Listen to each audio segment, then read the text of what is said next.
तो धन्यवाद समस्त समस्ते टाइम बाहर करके जॉइन होती। तो आमे किसी डिस्ट्रिक्ट को पाई आज आमे डॉक्टर कॉल रखीचे। आपण मैंने जानी जमी आम first aid course first aid one आम जो कहे फास्ट एड फॉर ऑल आम कहे प्राथमिक चिकित्सा समस्त तो सही कोर्स रे आमे विभिन्न प्रकार टॉपिक उपरे कंटेंट भी ग्रुप रे आमे देइतिले जेमते फास्ट एड परिचय हैला बा फास्ट एड बॉक्स केमते तैयारी करिबा पक्षी हेबा आंचुड़ी हेबा बा खंडिया हे जिबा ता सहित केमती साधारण जली जिबा बा साप कामुड़िबा ए सब किछि विषय ଉପରେ ଆମେ କିଛି ଧାରଣା ପାଇଥିଲେ। ତା ସହିତ ଯାହା ବି କିଛି କୋଶ୍ଚିନ୍ ଅଛି ଆମେ ତାକୁ ଡକ୍ଟରଙ୍କ ସହିତ ଆଲୋଚନା କରିବା ପାଇଁ ଆଜି ଆମେ ଏକାଠି ହେଇଛି। ତ ଏବେ ଆମେ ଡକ୍ଟରଙ୍କ ପରିଚୟ ନେବା। ଆମ ସହିତ ଡକ୍ଟର ଅଶ୍ୱିନୀ ଜଏନ୍ ହେଇଛନ୍ତି। ତ ଡକ୍ଟର ତାଙ୍କ ପରିଚୟ ଦେବେ ତାପରେ ଆମେ ଆରମ୍ଭ କରିବା ଆମର ଯାହା କିଛି କୋଶ୍ଚିନ୍ ଅଛି ଏଇ ଟପିକ ରିଲେଟେଡ ଆମେ କେମିତି ୟାକୁ ଆମ ଜୀବନ ଲାଇଫ ରେ ତାକୁ ବ୍ୟବହାର କରିପାରିବା ଆଉ ଇମର୍ଜେନ୍ସି ସିଚୁଏସନ ରେ ୟାର ଲାଭ କେମିତି ଉଠାଇ ପାରିବା। ତ ମୁଁ ରିକ୍ୱେଷ୍ଟ କରିବି ଆମ ପାଖରେ ଅଛନ୍ତି ଡକ୍ଟର ଅଶ୍ୱିନୀ ସାର୍ ଟିକେ ଆପଣଙ୍କୁ ପରିଚୟ ଦେଇକି ଆମ ପିଲାଙ୍କୁ ଟିକେ ଷ୍ଟାର୍ଟ କରୁ। Thank you. दीपक एक बार सर हाँ, का मैं सिर्फ जो डॉक्टर अश्विनी इंट्रोडक्शन कुमार है वो भी साहू। रिकॉर्डिंग में रखिएगा। जी जी जी मैं ऐड कर दिया हूँ। हाँ, आप पहले सर ने रिकॉर्डिंग स्टार्ट कर दीजिए, उसके बाद में सर कैन इंट्रोड्यूस। इनफैक्ट आपने जो फर्स्ट एड का जिसका कॉल है, फर्स्ट एड पार्ट 1 का, वो वाला भी इंट्रोडक्शन रिकॉर्डिंग में ही रखिएगा। जी मैं स्टार्ट कर दिया हूँ मैम। जी ठीक है सर।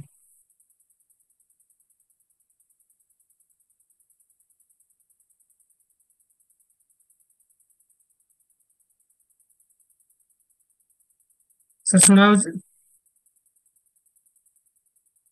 ଶୁଭୁଛି। सर एबे टिके आपनको परिचय देबे आउ हमें स्टार्ट करिया तापे। हाँ, मैं self doctor Ashwini Kumar Sahu, department of medicine, assistant professor.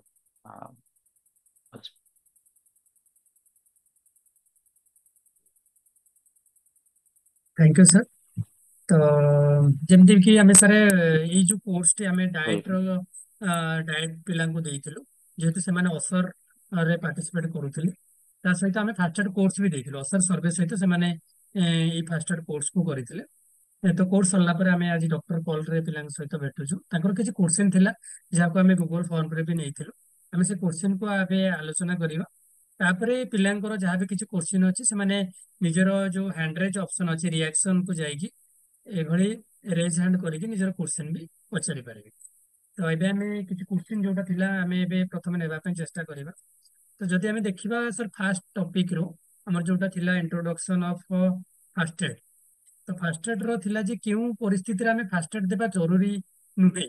हमें तो जानिछे सब इमरजेंसी सिचुएशन रे फास्ट एड दउछे कि एमिति किछि क्रिटिकल सिचुएशन अछि को सिचुएशन रे हमको लागे जे हमें फास्ट एड देबाटा ठीक नु।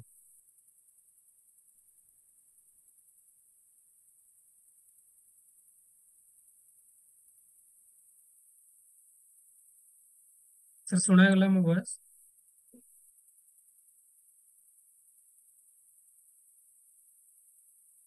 हाँ, ଆଜ୍ଞା नेटवर्क इश्यू टिके रहउची। ଆଜ୍ଞା ଆଜ୍ଞା हाँ, କୁହନ୍ତୁ। ହୁଁ, हाँ सर जो क्वेश्चन थिला जे हमें केउ परिस्थिति रे फास्ट एड देबा जरूरी नुहे।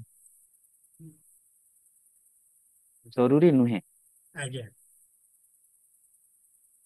जो जोटा आपण जानूचे जोटा लाइफ थ्रेटनिंग डिजीज ଆଜ୍ଞା जो जिनस रे तामाने पेशेंट नहले तामाने न कले मरी जीव संगे संगे सेही भले जिनस रे लाइफ थ्रेटनिंग जिनस रे हम कोनोसी फास्ट एड न देकी संगे संगे हमें 108 एम्बुलेंस को कॉल करके हमें संगे संगे तांकर परामर्श अनुसार चिकित्सा करबा। जोटा हम कंट्रोल रे अछि जोटा हमें माने किछि जिनस अछि जो गुडा कि मनकर कट हो कि वुंड हो ए जो बर्न हो ये सब जिनस गुडा को छाड़ी देकी बाकी जो लाइफ थ्रेटनिंग डिजीज रे हम कोनोसी रिस्क नेबा ना से भले जिनस रे हम फास्ट एड रो कोनोसी माने व्यवहार न करी संगे संगे डाक्टर परामर्श अनुसार चिकित्सा करबा। Okay sir. तो आउ गोटे क्वेश्चन सर थिला हमर स्प्रेन ऊपर जो मक्ची हेबा ऊपर थिला जे मक्ची होइतिले हमें सर ठंडा सेक हम्म, देइथाय बरफ सेक देइथाय काहे कि सर एता ଥଣ୍ଡା ସେକ କାହିଁକି ଦିଆଯାଇଥାଏ? ଯେ କିଛି ଲୋକ ଗରମ ପାଣି ସେକ ବି ଦେଇ ଥଣ୍ଡା ଦେଇଥାନ୍ତି। ଶାକ ଯଦି ଆଜ୍ଞା। ଆଜ୍ଞା। ଦେଖନ୍ତୁ ଥଣ୍ଡା ସେକ ଦେଲେ କଣ ହବ ଯଦି ସ୍ପ୍ରେନ୍ ମାନେ ଯଦି କୌଣସି ଇଣ୍ଟରନାଲ ଯଦି କୌଣସି ଛୋଟ ଛୋଟ ବ୍ଲଡ ଭେସେଲ କୌଣସି ଯଦି ରକ୍ତ ନଳୀ ଯଦି ଛୋଟ ଛୋଟ ଫୁଟି ଯାଇଥାଏ ତାହେଲେ କଣ ହବ ଯଦି ଆମେ ଥଣ୍ଡା ସେକ ଦେବା ତାହେଲେ ସେ ଭିତରେ ସେଟା ଅଟୋମେଟିକାଲି ବ୍ଲଡ ଟା ବନ୍ଦ ହେଇଯିବ ବ୍ଲଡ ମାନେ ଆଉ ରୋକିବା ଲାଗି ରକ୍ତକୁ ରୋକିବା ଲାଗି ଆମେ ଥଣ୍ଡା ସେକ ଦଉ ସେଇ ଜାଗାରେ ଯଦି ଆମେ ଉଷୁମ ସେକ ଦେବା ସେ ଯୋଉ ଛୋଟ ଛୋଟ ମାଇନ୍ୟୁଟ ଯୋଉ ବ୍ଲଡ ଭେସେଲ ଗୁଡାକ ଅଛି ସେଗୁଡାକ ଆହୁରି ଓପନ ହେଇକି ଆମର ରକ୍ତସ୍ରାବ ହବାର ବହୁତ ଚାନ୍ସ ଥାଏ ମାତ୍ର ଥଣ୍ଡା ସେକରେ ଆମର କଣ ହବ ବ୍ଲଡ ଯୋଉ ଖଣ୍ଡିଆ ହେଇଯାଇଥିବ ଯୋଉ ମାନଙ୍କର ଛୋଟ ଛୋଟ ବ୍ଲଡ ଭେସେଲ ଗୁଡା ଖଣ୍ଡିଆ ହେଇଯାଇଥିବ ଥଣ୍ଡା ସେକ ଦ୍ୱାରା ସେଟା ସଂକୁଚିତ ହେଇଯାଇଥାଏ ଯାହା ଫଳରେ ଆଉ ବ୍ଲିଡିଂ ଇଣ୍ଟରନାଲ ବ୍ଲିଡିଂ କୁ ରୋକିବା ଲାଗି ହିଁ ଆମେ ତାମାନେ ଥଣ୍ଡା ସେକ ଦଉ। Thank you sir. ସାର୍ ଯଦି ସେ ମକଚି ହେବା ଜାଗାରେ ଯଦି ଖଣ୍ଡିଆ କିଛି ହେଇଯାଇଛି ତାହେଲେ ଆମେ କଣ କରିବା ଦରକାର?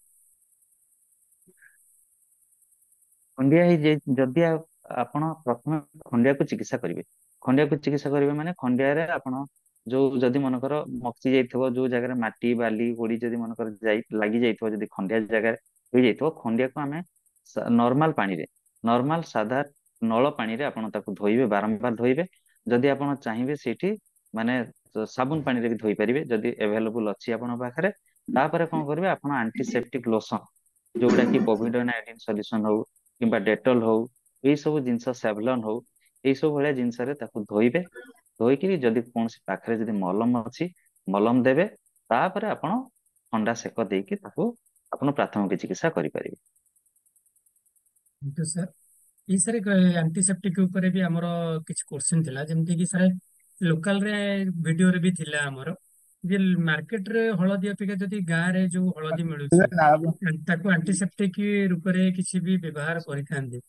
ତ ଆମେ ଭିଡିଓରେ ଦେଖିଲେ ଯେ ତା ହଳଦୀ ବ୍ୟବହାର କରିବା ଠିକ ନୁହେଁ। ଆକ୍ଚୁଆଲି ଯଦି ଲୋକାଲରେ ଯୋଉ ହଳଦୀ ଆମର ପ୍ରସ୍ତୁତ ହଉଛି ତାକୁ ବ୍ୟବହାର କରିପାରିବେ କି? ବା ଅଲଗା କୋଉ ଆଣ୍ଟିସେପ୍ଟିକ ବ୍ୟବହାର କଲେ ଭଲ ଯଦି ଆଞ୍ଚୁଡି ହେଇଯାଇଛି?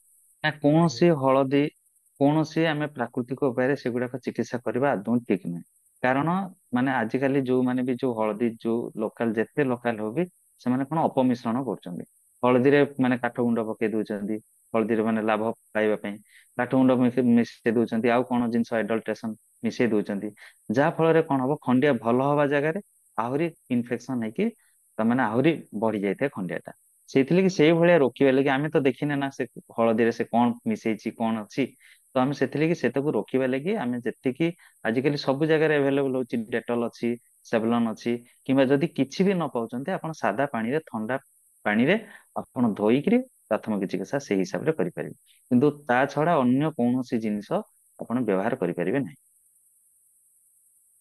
ସାର୍ ଯୋଉ ବର୍ଣ୍ଣିଂ ର ଥିଲା ଗୋଟେ କୋଶ୍ଚେନ୍ ଯେମିତି ବିଭିନ୍ନ ପ୍ରକାର ଡିଗ୍ରୀ ଅଫ ବର୍ଣ୍ଣିଂ ଅଛି ତାପରେ ଆମର ସାର୍ ଥାର୍ଡ ଡିଗ୍ରୀ ଯୋଉ ବର୍ଣ୍ଣିଂ ଅଛି ସେଥିରେ ଆମେ ସାର୍ କଣ ଫାଷ୍ଟ ଏଡ୍ ଦେଇପାରିବା? ଥାର୍ଡ ଡିଗ୍ରୀ ବର୍ଣ୍ଣିଂ ଟା ଆମର ପ୍ରଥମ କୌଣସି ପ୍ରାଥମିକ ଚିକିତ୍ସା କରିପାରିବା ନାହିଁ କାରଣ ଥାର୍ଡ ଡିଗ୍ରୀ ବର୍ଣ୍ଣିଂ ଟା ହେଲା ଲାଇଫ ଥ୍ରେଟନିଂ ବର୍ଣ୍ଣିଂ ମାନେ ସମସ୍ତ ପ୍ରକାର ସେଲ ଟିସ୍ୟୁ ଅର୍ଗାନ ସବୁ ଗୁଡାକ ଆପଣଙ୍କର ଜଳି ଯାଇଥିବ ତ ସେଇ ସମୟରେ ଜୀବନ ମରଣ ସମସ୍ୟା ମାନେ ଉତ୍ପନ୍ନ ହେଇଥିବ ତ ଆପଣ ସେଇ ଟାଇମରେ କାଳ ବିଳମ୍ବ ନ କରିକି ଆମେ ସାଙ୍ଗେ ସାଙ୍ଗେ ଆପଣଙ୍କୁ ଏମାର୍ଜେନ୍ସିରେ ଏଇଟା କରିବ ସେ ମାନେ ଇଣ୍ଟେନସିଭ କେୟାର ଆଇସିୟୁ ରେ ତାକୁ ଏଡମିଟ କରିବାକୁ ପଡିବ ତ ଆଇସିୟୁ ଯୋଉଠି ଆପଣ ଆଇସିୟୁ ରେ ମାନେ ଏଡମିଟ କରିବା ଭଳିଆ ପେସେଣ୍ଟକୁ ଆପଣ କିଛି ବି ପ୍ରାଥମିକ ଚିକିତ୍ସା ନ କରିକି ସାଙ୍ଗେ ସାଙ୍ଗେ ଆପଣଙ୍କ ଡାକ୍ତରଙ୍କ ପରାମର୍ଶ କ୍ରମେ ଯାହା ଚିକିତ୍ସା କରିବା କଥା କରିବେ। Thank you sir. ଆଉ ଗୋଟେ ଥିଲା ସାର୍ ଆମର ଯୋଉ ନୋଜ ବ୍ଲିଡିଙ୍ଗ ଉପରେ ଯେତେବେଳେ ଆମେ ନୋଜ ବ୍ଲିଡିଙ୍ଗ ହଉଛି ଆମେ ପଛ ପଟକୁ ନ ନେଇକି କାହିଁକି ଆଗ ପଟକୁ ନଇବା ଜରୁରୀ ମନେ କରିବା ସେଇଟା ତା ଉପରେ ସାର୍ ଟିକେ କ୍ଲିୟର। ପଛପଟକୁ ଆପଣ ଯଦି ହଁ ପଛପଟକୁ ଯଦି ଆପଣ ନୋଜ ବ୍ଲିଡିଂ ରେ ଆପଣ ଯଦି ପଛକୁ ନଉଛନ୍ତି ଯୋଉ ରକ୍ତଟା ଯୋଉ ବାହାରୁଛି ରକ୍ତଟା ଆମର ଶ୍ୱାସ ନଳୀକୁ ଯିବାର କିମ୍ବା ଖାଦ୍ୟ ନଳୀକୁ ଯିବାର ବହୁତ ଚାନ୍ସ ଥାଏ ରକ୍ତଟା ଯଦି ଆପଣଙ୍କ ଶ୍ୱାସ ନଳୀକୁ ପଳେଇଲା ଶ୍ୱାସ ନଳୀକୁ ଇନଡାଇରେକ୍ଟଲି ଗୋଟେ ଇନଫେକ୍ସନ ତାମାନେ ଭିତରକୁ ଏଣ୍ଟର କଲା ତ ସେଇଥିଲାଗି ଆମେ ସେଇ ଯୋଉ ଇନଫେକ୍ସନ କୁ ରୋକିବା ଲାଗି ଆମେ ଆଗକୁ ମୁହଁ କରିକି ରଖିଲେ ମାନେ ଆପଣ ଲାଭ ପାଇବେ କିନ୍ତୁ ଯଦି ପଛକୁ ଆପଣ କରିବେ ରକ୍ତ ଭିତରକୁ ଶ୍ୱାସ ନଳୀ ଭିତରକୁ ଯାଇ ଫୁଫୁସକୁ ଆପଣଙ୍କୁ ସଂକ୍ରମିତ କରିବାର ସମ୍ଭାବନା ଥାଏ। ସେଥିପାଇଁ ଆମେ ଆଗକୁ ମୁହଁ କରିକି ରହିବୁ। Thank you sir. ଆଉ ଗୋଟେ ସାର୍ ଥିଲା ଆମର ଯେମିତି ସେ କୋଶ୍ଚିନ୍ ବି ସେଥିରେ ଥିଲା ଆମର ନାକର ଯୋଉ ନରମ ଅଂଶକୁ କାହିଁକି ସାର୍ ଚାପିକି ଧରିବା ଜରୁରୀ? ଯୋଉ ଟ୍ୟାନ୍ ଅଂଶକୁ ନ ଧରିକି ଯୋଉ ନରମ ଅଂଶ ଅଛି ତାକୁ ନାକର କାହିଁକି ଚାପିକି? ହଁ ଆଜ୍ଞା ନାକର ନରମ ଅଂଶକୁ ଚାପିକି ଧରିବାର କାରଣ ହେଲା ଆମର ଯୋଉ ଲିଟିଲ ସେରିଆ ଗୋଟେ ନାକର ଗୋଟେ ଅଛି ଲିଟିଲ ସେରିଆ ବୋଲି ଗୋଟେ ଅଛି। ସେଇଠି କଣ ହବ ଆମର ଛୋଟ ଛୋଟ ବ୍ଲଡ ଭେସେଲ ଗୁଡାକ ଯୋଉ ରକ୍ତ ନଳୀ ଗୁଡାକ ସେଠି ସବୁ ଗୁଡାକ ସପ୍ଲାଏ ହେଇଛି। ଯେତେବେଳେ ଆମର କଣ ହବ ରକ୍ତ ନଳୀ ଗୁଡାକ ଯେତେବେଳେ ଅଧିକ ଖରା ପାଇବ କିମ୍ବା ଅଧିକ ପ୍ରେସର ଯଦି ଆସିବ ସେତେବେଳେ କଣ ହବ ରକ୍ତ ନଳୀ ଗୁଡାକ ଫାଟି ଯାଇଥାଏ। ଯାହା ଫଳରେ ଆମେ କଣ କରିବା ସେଇ ଯୋଉ କୋମଳ ଜାଗାକୁ ଆମେ ଯଦି ଦାବିକି ଧରିବା ସେ କମ୍ପ୍ରେସ ରେ କଣ ହେଇଥିବ ସେ ରକ୍ତ ନଳୀ ଗୁଡାକ ବନ୍ଦ ହେଇଯାଏ। ଯାହା ଫଳରେ ରକ୍ତ ଆଉ ପ୍ରବାହିତ ନ ହେଇକିରି ରୋଗ ଟା ଭଲ ହେଇଯାଇଥାଏ। ସେଥିପାଇଁ ଆମେ ନାକକୁ ଆମେ ଚାପିକି ଧରିଲେ କିଛି ସମୟ ପରେ ରକ୍ତଟା ବନ୍ଦ ହେଇଯାଏ।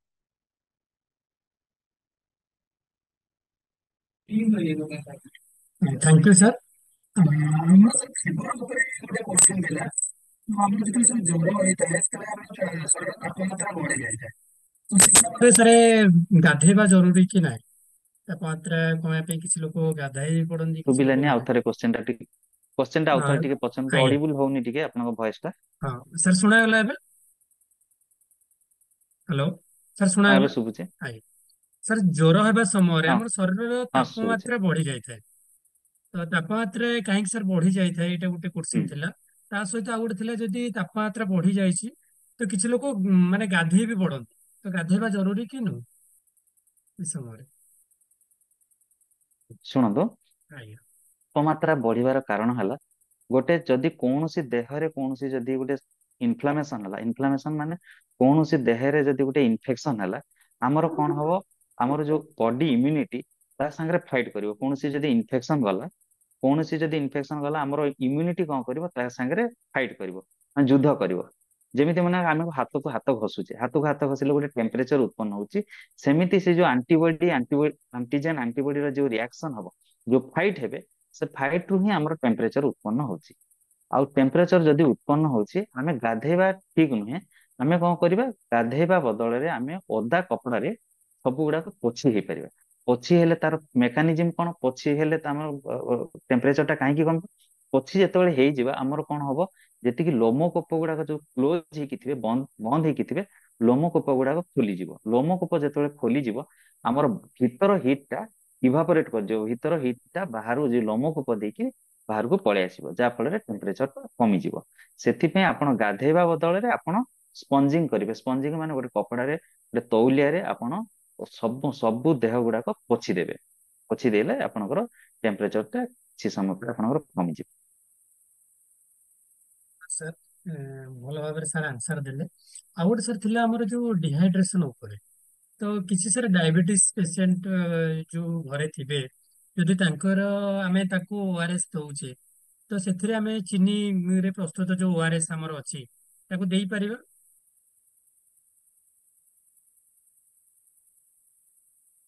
ପାରିବା। ସାର୍ ତାର କିଛି ମାତ୍ରା ଅଛି କି ଆମେ ସେଇ ଚିନିକୁ ମାନେ ନର୍ମାଲ ଚିନି ଦେବା କି କିଛି ସୁଗାର ଫ୍ରି ଚିନି ବି ଆସୁଛି ବା ତାର ବ୍ୟବହାର କରିବା? ଅ, ଦେଖନ୍ତୁ ହଁ ଆମେ ଡାଇବେଟିସ ପେସେଣ୍ଟକୁ ମନେ ରଖିଥାନ୍ତୁ ଡାଇବେଟିସ ପେସେଣ୍ଟ ମାନଙ୍କୁ ଯଦି ଡିହାଇଡ୍ରେସନ ହଉଛି ଡିହାଇଡ୍ରେସନ ରେ ବି ଆମର କଣ ହବ ଗ୍ଲୁକୋଜ ମାତ୍ରା କିଛି ମାତ୍ରାରେ କମି ଯାଇଥିବ। ତ ଆମେ ଯଦି ଅଳ୍ପ ମାତ୍ରାରେ ଯଦି ମାନେ ଆମେ ତାକୁ ଓଆରଏସ୍ ଦଉଛେ ଓଆରଏସ୍ ଦେଲେ ତାର ମାନେ ଗ୍ଲୁକୋଜ ଟା ଏମିତି ମାତ୍ରାରେ ବଢିବନି। ତ ଗୋଟେ ବାଲାନ୍ସ ହେଇକି ରହିବ। ତ ଆମେ ଡାଇବେଟିକ ପେସେଣ୍ଟ ମଧ୍ୟ ଆମର ସେ ଓଆରଏସ୍ ପିଇ ପାରିବ। କାରଣ ଓଆରଏସ୍ ର ବହୁତ କମ ପରିମାଣରେ ଯୋଉ ଚିନି ଅଛି ମାନେ ଯୋଉଟା କି ଯେତେ ମାତ୍ରାରେ ତାର ବ୍ୟୟ ହେଇଥିବ ତାର ଯୋଉ ମାନେ ଗ୍ଲୁକୋଜ ଲେଭେଲ ଟା ସେତେ ମାତ୍ରାରେ ଏଇଟା ରିକଭରି କରିପାରିବ। ତ ସେଥିଲାଗି ଆମେ ତାମାନେ ଦେଇପାରିବା ORS too. Thank you sir. Last topic ଆମର ଯୋଉ ଥିଲା ସ୍ନେକ୍ ବାଇଟ୍ ଉପରେ। ସାର୍ ସାପ ଯେତେବେଳେ ଆମେ ରାତିରେ କିଛି ଶୋଇଥାନ୍ତି ବେଳେ ବେଳେ ସାପ ବି ପଶି ଆସିକି କାମୁଡିଥାନ୍ତି। ତ ସାପ କାମୁଡିବେ ଆମେ କିପରି ଜାଣିପାରିବା ଯେ ଏଇ ସାପ ଯୋଉ କାମୁଡିଛି କି ବିଷଧର ସାପ କି ବିଷହୀନ ସାପ? ତ ଆମେ କେମିତି ତାକୁ ଆଇଡେଣ୍ଟିଫାଏ କରିପାରିବା? ବା କିଛି ବିଛା ବି ଥାନ୍ତି ସେମାନେ ବି କାମୁଡି ଦେଇଥାନ୍ତି। ତ ଆମେ ଏଥିରୁ କେମିତି ଜାଣିବା ଯେ ଇଏ କୋଉ ସାପ କାମୁଡିଛି ବୋଲି ଆମକୁ? ହଁ ଆପଣ ଦେଖନ୍ତୁ ସେମିତି ତ ଆପଣ କିଛି ପ୍ରାଇମେରୀ ସିମ୍ପଟମ୍ସ ଆପଣ କିଛି ଜାଣିପାରିବେନି, କିନ୍ତୁ ବିଷଧର ମାନେ କୌଣସି ସାପ ଆମ କାମୁଡିଲା, ସାପ କାମୁଡିବାକୁ ଆପଣ ଜାଣିପାରିବେନି ଯେ ଏଇଟା ବିଷଧର ସାପ କାମୁଡିଛି କି ବିଷହୀନ ସାପ କାମୁଡିଛି। କିନ୍ତୁ ଆମେ ଏତିକି ଜାଣିପାରିବା ବିଷଧର ସାପ ର ଯୋଉ ଲକ୍ଷଣ ଗୁଡାକ ବହୁତ ୱିଦିନ ଫ୍ରାକ୍ସନ ଅଫ ସେକେଣ୍ଡ, ଫ୍ରାକ୍ସନ ଅଫ ମିନିଟ ରେ ଆପଣଙ୍କର ତାର ସିମ୍ପଟମ ଗୁଡାକ ଦେଖାଯିବ। ଯେମିତି କି ଆମର କଣ ହବ, ସାପ ସାଙ୍ଗେ ସାଙ୍ଗେ କାମୁଡିଲା, ଆପଣଙ୍କ ଗୋଡ ଝିମ୍ ଝିମ୍ ହବ, ସିଭିଅର ପେନ୍ ହବ, ଆଉ ରେପିଡଲି ଆପଣଙ୍କର ଦେହ ନୀଳ ପଡିଯିବ। ଏଇଭଳିଆ ଯଦି ଲକ୍ଷଣ ଆପଣ ସାଙ୍ଗେ ସାଙ୍ଗେ ପାଉଛନ୍ତି, ଆପଣ ଜାଣିବେ ଏଇଟା ବିଷଧର ସାପ କାମୁଡିଛି। ଆଉ ଯୋଉଟା କି ବିଷହୀନ ସାପ କାମୁଡିବ, ସେଟା ତାର ବିଷ ଯୋଉ ମାନେ ପ୍ରଭାବ ଦେଖେଇବ ତାର ବହୁତ ଧୀରେ ଧୀରେ ଦେଖେଇବ, କିନ୍ତୁ ବିଷଧର ସାପଟା ସାଙ୍ଗେ ସାଙ୍ଗେ ତାର ପ୍ରଭାବ ଦେଖେ। ଏତିକି ନୁହେଁ ଆପଣ ଆଇଡେଣ୍ଟିଫାଇ କରିପାରିବେ, କିନ୍ତୁ ଆପଣ ଏତିକି କରିବେ ବିଷଧର ହଉ କିମ୍ବା ବିଷହୀନ ସାପ ହଉ, ଆପଣ କୌଣସି ଅବହେଳା ନ କରି ଡାକ୍ତରଙ୍କ ପରାମର୍ଶ ଅନୁସାରେ ଆପଣ ଚିକିତ୍ସା କରିବେ। ଆପଣ ଏତେ ମାନେ ଭାବିବେ ନାହିଁ ଯେ ଏଟା ବିଷଧର ସାପ ନୁହେଁ, ଏଟା ବିଷ ମାନେ ବିଷ ସାପ, ଏମିତି ଭାବିକିରି ଆପଣ ନିଜେ ନିଜେ କିଛି ଟ୍ରିଟମେଣ୍ଟ ବି କରିବେ ନାହିଁ। ଡାକ୍ତର ଯାହା ବି ଯୋଉ ସାପ ବି କାମୁଡୁ, ଆପଣ ଡାକ୍ତରଙ୍କ ପରାମର୍ଶ ଅନୁଯାୟୀ ହିଁ ଚିକିତ୍ସା କରିବେ। ତାହାରି ରିଲେଟେଡ ଗୋଟେ କୋଶ୍ଚିନ୍ ଥିଲା। ତ ଧର ରାତିରେ ଆମକୁ କାମୁଡୁଛି ତ ଆମେ ଜାଣିପାରୁନା କିଛି, ତ ମେଡିକାଲ ବି ଟିକେ ଦୂରରେ ଅଛି, ତ ଆମେ କିଛି ଫାଷ୍ଟ ଏଡ୍ ନେଇପାରିବା କି? ସାପ ଯେହେତୁ କାମୁଡୁଛି, ତାର ଫାଷ୍ଟ ଏଡ୍ ଆମେ ସାର୍ କଣ ନେଇପାରିବା? ବୁଝିପାରିଲିନି, ଆଉ ଥରେ କ୍ୱେଶ୍ଚନ ଟାକୁ ଆଉ ଥରେ ସାର୍ ରିପିଟ କରନ୍ତୁ। ରାତିରେ ଆମେ ଶୋଇଛେ, ଧର ସାପ କାମୁଡି ଦେଇଛି, ଆମେ ଜାଣିନି ସେ ସାପ ବିଷଧର କି ବିଷହୀନ, କିନ୍ତୁ ହସ୍ପିଟାଲ ଟିକେ ଦୂରରେ ଅଛି, ତ ଆମେ ସେଇ ସମୟରେ ଫାଷ୍ଟ ଏଡ୍ କିଛି ନେଇପାରିବା କି? ସାପ କାମୁଡାର ଫାଷ୍ଟ ଏଡ୍ କିଛି ନେଇପାରିବା? ଶୁଣନ୍ତୁ, ଆପଣ ସେଇ ଟାଇମରେ ଆପଣ ଫାଷ୍ଟ ଏଡ୍ ଏତିକି କରିବେ। ଫାଷ୍ଟ ଏଡ୍ ରେ ଯୋଉଟା ଆପଣଙ୍କର କୁହାଯାଇଛି, ଆପଣ ଯୋଉ ଜାଗାକୁ ଆପଣ ଜାଣିପାରୁଛନ୍ତି ଯେ ନା ଏଇ ଜାଗାକୁ ସାପଟା କାମୁଡିଛି, ତ ସେଇ ଜାଗାଟାକୁ ଆପଣ ସାବୁନ ପାଣିରେ ବାରମ୍ବାର ବାରମ୍ବାର ତାକୁ ଧୋଇବେ। ସେଇ ଜାଗାରେ ସାବୁନ ପାଣିରେ ଧୋଇକି ଆପଣ ସେଇ ଜାଗାକୁ ବେଶୀ ହଲଚଲ କରିବେନି, ଯେମିତି ହଲଚଲ ନ ହୁଏ ସେଥିଲାଗି ଆପଣ ପେସେଣ୍ଟ କୁ କହିବେ ଯେମିତି ଯୋଉ ଜାଗାକୁ କାମୁଡିଛି ତାକୁ ବେଶୀ ବାରମ୍ବାର ବାରମ୍ବାର ହଲେଇବନି, ଗୋଟେ ଜାଗାରେ ଷ୍ଟେବୁଲ କରିକି ରଖିବ। ଆଉ ତା ସାଙ୍ଗରେ ଆପଣ ସାଙ୍ଗେ ସାଙ୍ଗେ ଯଦି ଆପଣ ପାରୁଛନ୍ତି, ଯେମିତି ହଲଚଲ ନ ହୁଏ, ଆପଣ ଗୋଟେ ସାଙ୍ଗେ ଗୋଟେ କାର୍ଡବୋର୍ଡ ବାନ୍ଧି ଦେବେ, କିମ୍ବା ତାକୁ ମାନେ ତାକୁ କୌଣସି ଜାଗାରେ ଷ୍ଟେବଲ ଜାଗାରେ ରଖିବେ ଯେମିତି ତାର ଗୋଡ ହଲଚଲ ହବନି। ଟିକେ ଆପଣ କରିପାରିବେ, ତାକୁ ଆଶ୍ୱାସନା ଦେବେ, ଆଶ୍ୱାସନା ଦେବେ ଯେ ନାଇଁ କିଛି ଅସୁବିଧା ହବନି। କାରଣ ସେ ଭୟଭୀତ ହେଇକି, ଭୟଭୀତ ଯଦି ହବ, ଯଦି ମେଣ୍ଟାଲ ଷ୍ଟ୍ରେସ୍ ନେବ, ତାହେଲେ କଣ ହବ, ତାହେଲେ ତାର ବିଷଟା ତାର ଆହୁରି ବଢି ଯାଇଥାଏ। ତ ସେଥିଲାଗି ତାକୁ ଆପଣ ମାଇଣ୍ଡ ମେଣ୍ଟାଲି ଷ୍ଟେବଲ କରିବେ, ମେଣ୍ଟାଲି ଷ୍ଟେବଲ କରିକି ସାଙ୍ଗେ ସାଙ୍ଗେ ଆପଣଙ୍କ ଡାକ୍ତର ପାଖକୁ ନେବାର ବ୍ୟବସ୍ଥା କରିବେ। Thank you sir. ତ ଇଏ କିଛି ମେଜର କୋଶ୍ଚିନ୍ ଥିଲା, ଆମେ ଅଲଗା ଡିଷ୍ଟ୍ରିକ୍ଟରୁ ବି ପାଇଥିଲୁ। ଏବେ ମୁଁ ରିକ୍ୱେଷ୍ଟ କରିବି, ଆମର କିଛି ପିଲାଙ୍କର କିଛି କୋଶ୍ଚିନ୍ ଅଛି, ତ ସେମାନେ ଜଣେ ଜଣେ ଟିକେ ହ୍ୟାଣ୍ଡ ରେସ୍ କରିବେ, ଆଉ ଯାହା ବି କୋଶ୍ଚିନ୍ ଅଛି ଆମେ ଗୋଟେ ଗୋଟେ କୋଶ୍ଚିନ୍ ନେବା। ତ ଯାହାର ବି କିଛି କୋଶ୍ଚିନ୍ ଅଛି ରେଜ୍ ହ୍ୟାଣ୍ଡ କରିକି ଆମେ ପଚାରି ପାରିବା। ରାକେଶ ଟିମ ର ଥିଲା ରେ କିଛି, ରାକେଶ ନହେଲେ ବିଶ୍ଵ ଏବେ ହ୍ୟାଣ୍ଡ ରେସ୍ କରୁଥିଲେ, ତମ ଟିମରେ ଜଣକୁ ପଚାରି ପାରିବ। ଓଭରାଲି ସମସ୍ତେ ରେଜ୍ ହ୍ୟାଣ୍ଡ କରିପାରିବେ ଯାହାର କୋଶ୍ଚିନ୍ ଅଛି, ତାପରେ ଆମେ ଜଣେ ଜଣେ ପଏଣ୍ଟ ଆଉଟ୍ କରିକି କୋଶ୍ଚିନ୍ ନେଇପାରିବା।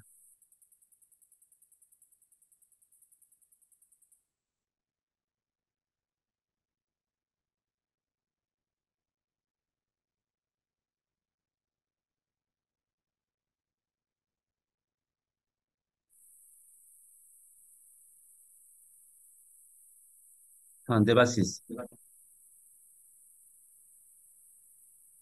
ଦେବାଶିଷ ତମ ଅନମ୍ୟୁଟ ହେଇକି ତମେ ପ୍ରଶ୍ନ ପଚାରି ପାରିବ। ସାର୍ ନମସ୍କାର। ହ୍ୟାଲୋ। ହଁ ହଁ ହଁ ନମସ୍କାର, କୁହ। ସାର୍ ମୋର ଗୋଟେ କୋଶ୍ଚିନ୍ ଥିଲା କି କୁକୁର ଆମର ପୋଷା କୁକୁର ଅଛି, କୁକୁର ଯଦି କାମୁଡି ଦଉଛି, ଦାନ୍ତ ବାଜୁଛି କି ନଖ ବାଜୁଛି, ଆମେ ସବୁ କେସରେ କୁକୁର ପାଇଁ କିଛି ଡାକ୍ତରଖାନା ଯାଇକି ଇଞ୍ଜେକ୍ସନ ନବୁ ନା କୁହନ୍ତୁ, କୁକୁର ଶୁଭୁନି ଯଦି କ୍ୱେଶ୍ଚନ ଲାଳ? ଟା ହଁ। ହ୍ୟାଲୋ। କ୍ୱେଶ୍ଚନ ଟା ଟିକେ ଶୁଭିଲାନି, ଆଉ ଥରେ କୁହନ୍ତୁ।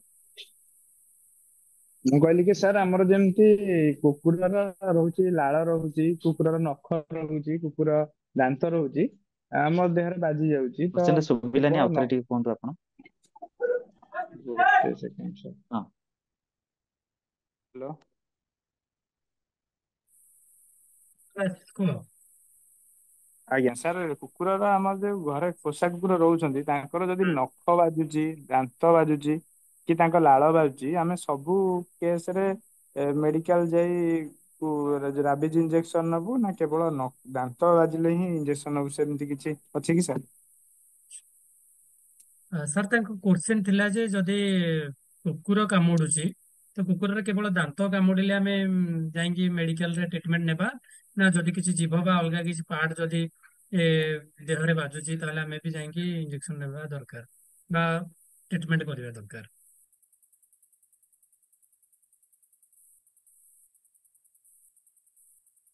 ହ୍ୟାଲୋ।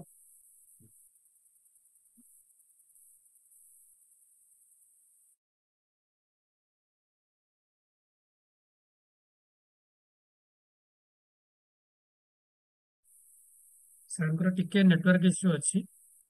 ତ ଅନ୍ୟ ଯୋଉମାନଙ୍କର କିଛି କୋଶ୍ଚିନ୍ ଅଛି ବି ରେଜ୍ ହ୍ୟାଣ୍ଡ କରିପାରିବେ। ଆପଣ ରିଆକ୍ସନ ରେ ଯାଇକି ରେଜ୍ ହଁ ହ୍ୟାଣ୍ଡ ହଁ, ଅପସନ ଅଛି କୁହନ୍ତୁ ସେଠି। କୁହନ୍ତୁ, ଏବେ ଶୁଭିଲା। ହଁ ସାର୍, ତାଙ୍କର କୋଶ୍ଚିନ୍ ଥିଲା ଯଦି କିଛି କୁକୁର କାମୁଡି ଦଉଛି ତ ହଁ କେବଳ ଦୀପକ କୁକୁର। ବାବୁ କୁହନ୍ତୁ, କଣ କ୍ୱେଶ୍ଚନ ଟା ଥିଲା ତାଙ୍କର? ଆଜ୍ଞା ସାର୍, ଶୁଣାଗଲା? ହଁ, ହଁ ସାର୍, ତାଙ୍କ କୋଶ୍ଚିନ୍ ଥିଲା ଯେ ଯଦି କୁକୁର କୁକୁର କାମୁଡୁଛି ଯଦି, କାମୁଡି ହଁ ହଁ ଦଉଛି, ଯଦି କୁକୁର କାମୁଡି ହଁ ଦଉଛି। ଶୁଭିଲା, କୁହନ୍ତୁ।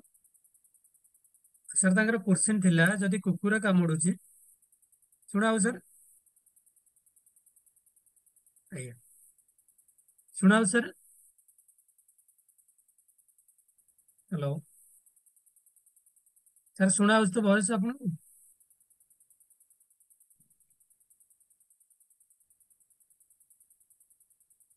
ହଁ କୁହନ୍ତୁ ଆଉଥରେ ହଁ। କ୍ୱେଶ୍ଚନ ଟା। ଯଦି କୁକୁର ସାର୍ କାମୁଡିଲା। ତାଙ୍କର କୋଶ୍ଚିନ୍ ଥିଲା ଯଦି କୁକୁର କାମୁଡି ଦଉଛି, କେବଳ କୁକୁରର ଦାନ୍ତ ଯଦି ବାଜୁଛି ତାହେଲେ ଆମେ ହସ୍ପିଟାଲକୁ ଯିବା ଟ୍ରିଟମେଣ୍ଟ ନେବା ପାଇଁ, ନା ଯଦି କିଛି ଜୀବ ହେଲା ବା ଅଲଗା କିଛି ପାର୍ଟ ଯଦି ବଡିରେ ଟଚ୍ ହଉଛି ତାହେଲେ ଆମେ ଯାଇକି ବି ଟ୍ରିଟମେଣ୍ଟ କରିବା ଆବଶ୍ୟକ।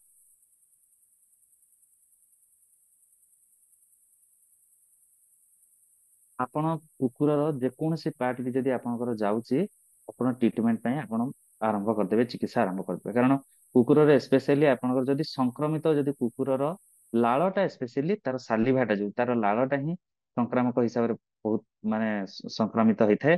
ତା ଲାଳରେ ତାର ଯୋଉ ମାନେ ଥାଏ ଯୋଉ ଅର୍ଗାନିଜିମ, ସେଇଟା କି ହିଁ ଆପଣଙ୍କୁ ରୋଗ ସୃଷ୍ଟି କରିଥାଏ। ତ ଆପଣ କୁକୁର ସେ ମାନେ ଆଞ୍ଚୁଡା ହଉ କିମ୍ବା କୁକୁର କାମୁଡୁ କିମ୍ବା କୁକୁରର ଲାଳ ବି ଯଦି ଆପଣଙ୍କର କୌଣସି ଖଣ୍ଡିଆ ଜାଗାରେ ବାଜିଛି, ତାହେଲେ ଆପଣ ଚିକିତ୍ସା କରିବେ ଆପଣ। Thank you. ଲାଗୁଛି ଦେବାଶିଷଙ୍କର ଆନ୍ସର ମିଳିଥିବ। ତ ଏବେ ଆମେ ସ୍ମିତାଙ୍କ ପାଖକୁ ଯିବା। ସ୍ମିତା, ଯଦି ତମର କିଛି କୋଶ୍ଚିନ୍ ଅଛି ତାହେଲେ ପଚାରି ପାରିବ। ଆଜ୍ଞା ସାର୍, ନମସ୍କାର। ହଁ ସାର୍ ମୋର ନମସ୍କାର। ବି ଟିକେ ସେଇ ପत्र ହଁ ଥିଲା ଯେ ନମସ୍କାର। ଆମର ଯଦି ହଁ ଯଦି ପୋଷା ବିଲେଇ ଧରନ୍ତୁ ଆମେ ରଖୁଛନ୍ତି ଘରେ, ତ ସେମିତି ସିଏ ପୋଷା ବିଲେଇ କାମୁଡି ଦେଲେ ବି ଆମେ ପ୍ରାଥମିକ ଚିକିତ୍ସା କେମିତି କଣ କରିବେ? ହଁ, ଯଦି ଦେଖନ୍ତୁ, ଯଦି ମନେକର ଆପଣ ଯଦି ମନେକର, ହଁ, ତାର ବି ଆପଣଙ୍କ ଚିକିତ୍ସା ସମାନ। ଆପଣ ସେ ପୋଷା ବିଲେଇ କାମୁଡୁ କିମ୍ବା ଏଇଟା ହଉ, ତାକୁ ଯଦି ପ୍ରପର ଭ୍ୟାକ୍ସିନେସନ ଦିଆଯାଇଛି ତାହେଲେ ତ କିଛି ଅସୁବିଧା ନାହିଁ।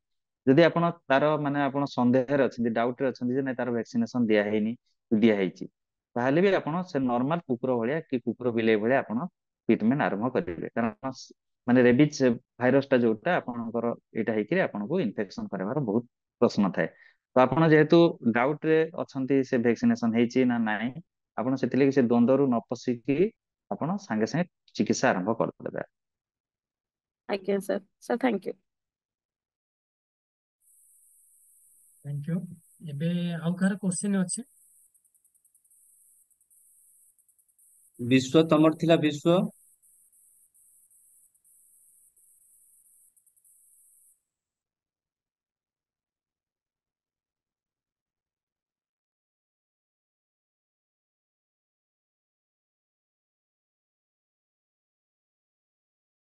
ସବିତା, ସବିତା ଆଜ୍ଞା ସାର୍ ନମସ୍କାର। ସବିତା? ଆଜ୍ଞା ସାର୍ ପଚାରିପାରିବି। ହଁ, ନମସ୍କାର। ଠିକ ଅଛି। ସାର୍ ନମସ୍କାର। ନମସ୍କାର। ସାର୍ ସାପ ତ ହଁ କୁହନ୍ତୁ। କାମୁଡ଼ିଲେ ଆପଣ ବହୁତ ବଢିଆ ଭାବରେ ବୁଝେଇଦେଲେ, ହଁ ଆଉ ନମସ୍କାର। ବୁଝିପାରିଲୁ। ଯଦି ଆମକୁ ବିଛା ଧର କାମୁଡୁଛି କି ବିଷାକ୍ତ ଗୋଟେ ବୁଢିଆଣୀଟେ କାମୁଡିଲା, ତ ଆମେ ସଡନଲି ସାଙ୍ଗେ ସାଙ୍ଗେ କଣ କରିବା, ଟିକେ ତାପରେ ଟିକେ କହିଥିଲେ ଭଲ। ହୁଁ, ହଁ ହଁ, ଶୁଣନ୍ତୁ, ଆପଣଙ୍କୁ ଯଦି ବିଛା କାମୁଡୁଛି, ଆପଣ ବିଛା ଜାଗାଟାକୁ ଆପଣ ବାରମ୍ବାର ବାରମ୍ବାର ଆପଣ ଆଗ ନର୍ମାଲ ଥଣ୍ଡା ପାଣିରେ ଧୋଇବେ। ସେ ଯୋଉ ଜାଗାଟାକୁ କାମୁଡିଛି, ବିଛା ଯଦି ଜାଣିଲେ ଆପଣ କାମୁଡିଛି, ସେ ଜାଗାଟାକୁ ବାରମ୍ବାର ସଫ ପାଣିରେ ଧୋଇବେ। ତାପରେ ଆପଣ କଣ କରିବେ, ଯେମିତି ଆପଣ ସେ ଯୋଉ ସାପ କାମୁଡାରେ ଯେମିତି କରୁଥିଲେ, ଆପଣ ଆଣ୍ଟିସେପ୍ଟିକ ଲୋସନ ବି ସେଠି ଦେଇପାରିବେ। ଆଣ୍ଟିସେପ୍ଟିକ ଲୋସନ ମାନେ ଯୋଉ କୋଭିଡ-19 ସଲ୍ୟୁସନ ହଉ କିମ୍ବା ଡେଟଲ ହଉ, ଏଇଟାକୁ ଆପଣ ଧୋଇକିରି ଆପଣ ସେଇ ଜାଗାରେ ଆଣ୍ଟିସେପ୍ଟିକ ଲୋସନ ମଧ୍ୟ ଲଗେଇ ପାରିବେ। ଆଉ ତା ସାଙ୍ଗରେ ଆପଣ ଯଦି ପେନ୍ ଟା ତାର ଯଦି ହଉଛି, ତାହେଲେ ଆପଣ ଥଣ୍ଡା ସେକ ଦେବେ ସେଇଠି। ଆପଣ ଥଣ୍ଡା ସେକ ଦେଲେ ତାକୁ ଟେମ୍ପରାରୀ ତାକୁ ରିଲିଫ ମିଳିବ। ଉଷୁମ ସେକ କେବେ ବି ଦେବେ ନାହିଁ ଆପଣ ସେଇ ଏଇଥିରେ, ମାନେ ଆପଣ ବିଛା କାମୁଡାରେ ଆପଣ ତାକୁ ଉଷୁମ ସେକ ଦେବେ ନାହିଁ। ଏତିକି ଆପଣ ପ୍ରାଥମିକ ଚିକିତ୍ସା କରିପାରିବେ। ତା ବାଦରେ ବି ତା ବାଦରେ ବି ଯଦି ମନେକର କୌଣସି ସିଭିୟର ସିମ୍ପଟମ୍ସ ଦେଖାଯାଉଛି, ଆପଣ ତାହେଲେ ଡାକ୍ତରଙ୍କ ପରାମର୍ଶ ନେବେ। ଆଜ୍ଞା sir, thank you.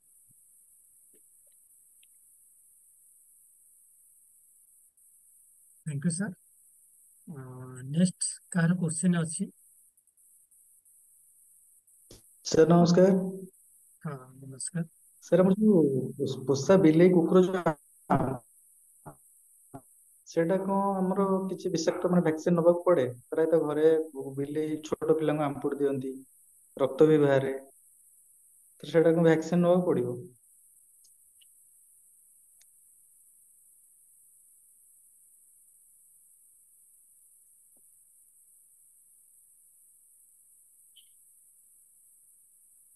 Sir sir ତାଙ୍କ କ୍ୱେଶ୍ଚିନ୍ ଥିଲା ଯେ ଯଦି ପୋଷା ବିରାଡ଼ି କୁହନ୍ତୁ। ବା ପୋଷା କୁକୁର କିଛି କାମୁଡୁଛନ୍ତି, ତ ସେଥିପାଇଁ ବି ଭ୍ୟାକ୍ସିନ ନେବାକୁ ପଡିବ କି ସାର୍? ହୁଁ। ହଁ, ନେବାକୁ ପଡିବ। ଆପଣ ଯଦି ସେ ପ୍ରପର ଭ୍ୟାକ୍ସିନେସନ ହେଇଛି,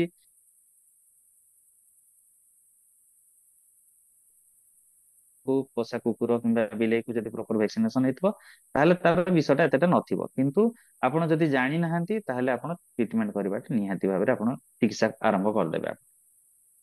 ସାର୍ ଆମ୍ପୁଡି ଦେଲେ କଣ କିଛି ବିଷାକ୍ତ ଜିନିଷ ଇଏ ହୁଏ? ହଁ, ଆମ୍ପୁଡି ଦେଲେ ବି ତାର ମାନେ ଆପଣ ଚିକିତ୍ସା ଆରମ୍ଭ କରିବେ, ପ୍ରାଥମିକ ଚିକିତ୍ସା ଆରମ୍ଭ କରିବେ ତାକୁ।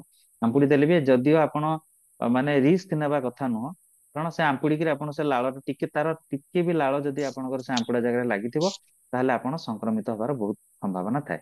ତ ଆପଣ ଜାଣିପାରିବେନି କେତେବେଳେ ଲାଳଟା ତା ଦେହରେ ଲାଗି ଯାଇଥିବ। ସେ ଯଦି ଆମ୍ପୁଡୁଛି, ନିହାତି କେତେବେଳେ କଣ ତାର ଲାଳ ବି ମାନେ ସେଇଠି ଲାଗି ଯାଇଥିବାର ସମ୍ଭାବନା ଥାଏ। ତ ସେଥିଲାଗି ଆପଣ ସେ ଆଞ୍ଚୁଡା ହଉ କିମ୍ବା ଆପଣ ସେ କାମୁଡା ହଉ କିମ୍ବା ତାର ଯଦି ଲାଳ ବି ଲାଗୁଛି, ତାହେଲେ ଆପଣ ଚିକିତ୍ସା ଆରମ୍ଭ କରିବେ। ଏବେ ସାର୍ ଆଜ୍ଞା। ଆମର ମେଘରାଜ ବାରିକ ଅଛନ୍ତି। ହଁ ସାର୍।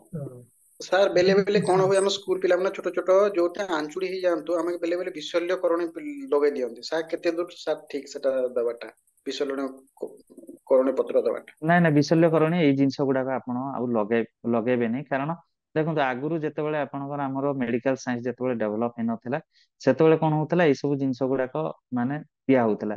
ଆଜିକାଲି ଦେଖନ୍ତୁ ଆପଣଙ୍କର ପ୍ରଦୂଷଣ ହଉଛି, ସବୁ ପ୍ରକାର ୱାଟର ପଲ୍ୟୁସନ, ଏୟାର ପଲ୍ୟୁସନ, ସବୁ ପ୍ରକାର ପଲ୍ୟୁସନ ହେଇକି ଅଛି।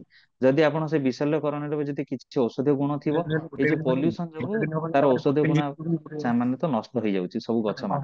ତ ସେଇଥିଲାଗି ଆପଣ ସେଇ ପରିସ୍ଥିତିରେ ଆପଣ ସେଇ ଜିନିଷ ଗୁଡାକ ନ କରିକି ସାଧାରଣ ହିସାବରେ ଆପଣ ଯେମିତି ମାନେ ପ୍ରାଥମିକ ଚିକିତ୍ସା କରିବା କଥା କରିବେ।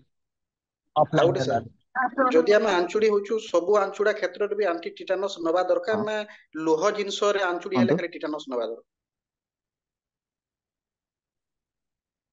ମାନେ ଆଞ୍ଚୁଡି ହେଲା ମାନେ ଧରନ୍ତୁ ଆମେ ତଲେ ପଡି ଯାଉଛୁ, ଧରନ୍ତୁ ଆଉ ଇଏ ଥରେ ହେଇକିରି କୁହନ୍ତୁ ଯଦି କୋଚ୍। ହଁ ଯଦି ଆମେ କୋଉ ଜାଗାରେ ମାଟିରେ ଧର ପଡି ଯାଇକିରି ହଁ, ଆଞ୍ଚୁଡି ହେଇଯାଉଛୁ, ସେ କ୍ଷେତ୍ରରେ କିମ୍ବା ଲୋହ ଜିନିଷରେ ଯଦି ଆଞ୍ଚୁଡି ହେଇଯାଉଛୁ, ରାପି ହେଇଯାଉଛୁ ଆଉ ବ୍ଲିଡିଙ୍ଗ ହଉଛି, ଚିନ୍ତା ଆମେ ସବୁ କୁହନ୍ତୁ ଆଉ ଥରେ। କ୍ଷେତ୍ରରେ ଆଣ୍ଟି ଟିଟାନସ୍ ନେବା ଦରକାର ନା ଲୋହ ଜିନିଷରେ କେବଳ ଆଣ୍ଟି ଟିଟାନସ୍ ନେବା ହଁ, ଦରକାର?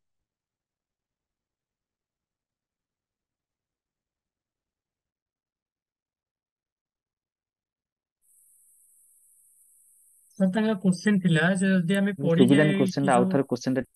ସାର୍ ମୁଁ କ୍ଲିୟର କରୁଛି। ତାଙ୍କ କ୍ୱେଶ୍ଚିନ୍ ଥିଲା ଯଦି ଆମେ ପଡିକି ଯୋଉ ଆଞ୍ଚୁଡା ହଉଛି, ଲେଫ୍ଟ ହେଇଗଲା। ଆଉ ଥରେ ଟିକେ କୋଶ୍ଚିନ୍ ଟା ଟିକେ ହଁ, କହିଦିଅନ୍ତୁ। ସାର୍ ତାଙ୍କର କ୍ୱେଶ୍ଚିନ୍ ଥିଲା ଯେତେବେଳେ ଆମେ ପଡିକି ଆଞ୍ଚୁଡା ହେଇଯାଉଛି ଆମର, ସେ ସମୟରେ ଟିଟାନସ୍ ନେବା ଦରକାର ନା ଯେତେବେଳେ କିଛି ଲୁହା ଜିନିଷ ହେଲା, କିଛି ମେଟାଲ ରେ ଯଦି ଆମର ଆଞ୍ଚୁଡି ହେଇଯାଉଛି, से समय टिटानस नेबा भी दरकार।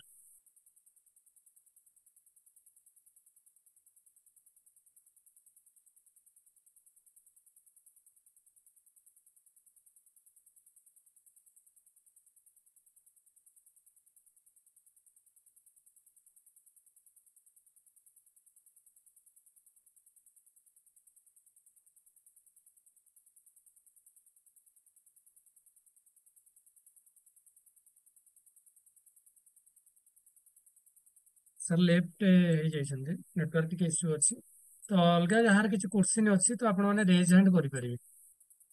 तो रेज हैंड सर करिके निजर चार्ट रे लेखा अछि क्वेश्चन गोटे बलांगीर लिखिचंदी ଟିକେ कहबे।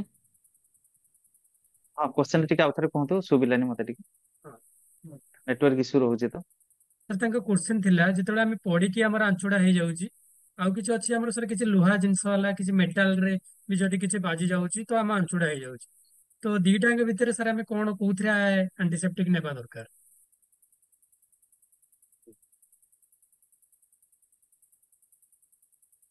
हाँ ସେଇଠି ଆପଣ ଟିଟାନସ୍ ନିହାତି ଭାବରେ ନେବେ। ଆପଣ ଯଦି ମନେକର ଆଞ୍ଚୁଳି ଜାଣୁଛନ୍ତି ଆପଣ ଯଦି ମନେକର ଗୋବର ହେବାର ଗୋବର ପାଣିରେ ଆପଣ କାମ କରୁଛନ୍ତି କି କାଦୁଅରେ କାମ କରୁଛନ୍ତି ତ ଆପଣ ସେଇଠି ଗୋଟେ ଟିଟାନସ୍ ଭ୍ୟାକ୍ସିନ ଆପଣ ନେଇପାରିବେ ସେଠିକି ଆପଣ। କିମ୍ବା ଯଦି ମନେକର सुनाओ सर।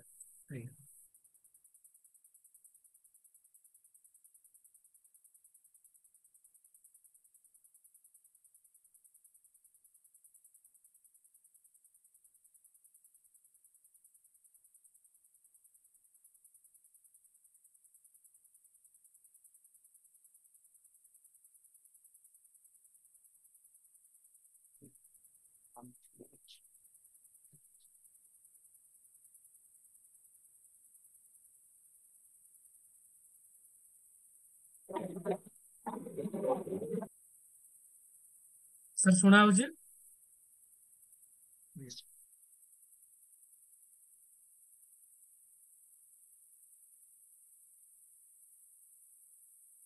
हेलो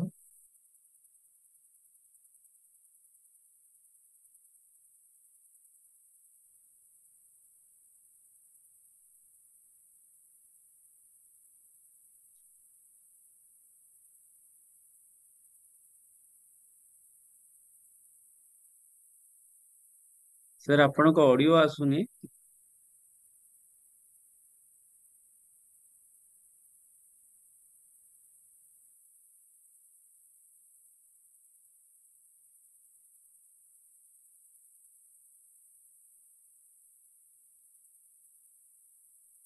सर सुना होची मो वॉइस।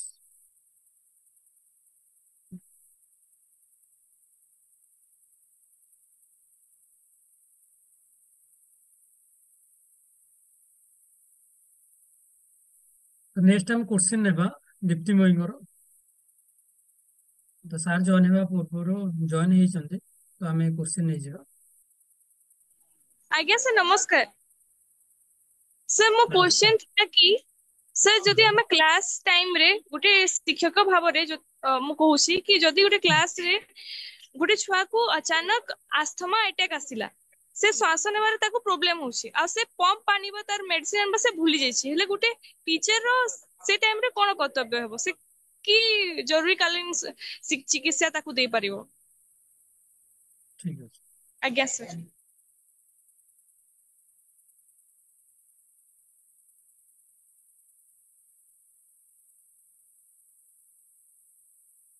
सर कनेक्ट ହେଇନାହାନ୍ତି।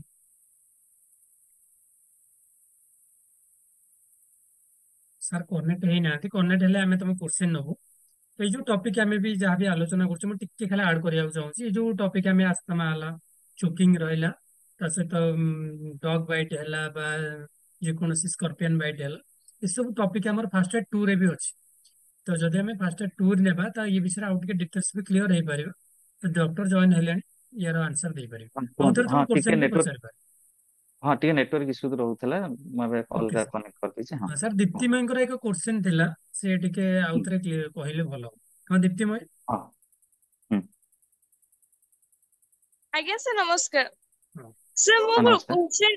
क्वेश्चन एटा थिला सर जेहेतु हम शिक्षक हेबाकू जाउछु सर जदि क्लास रे गोटे छुआर अचानक आस्थमा अटैक आसिला से श्वास नेबारे ताको असुविधा होउछि आ से ता पंप आनिबा भी भूली जाइछि से समय रे गोटे शिक्षक को कोन करबा दरकार।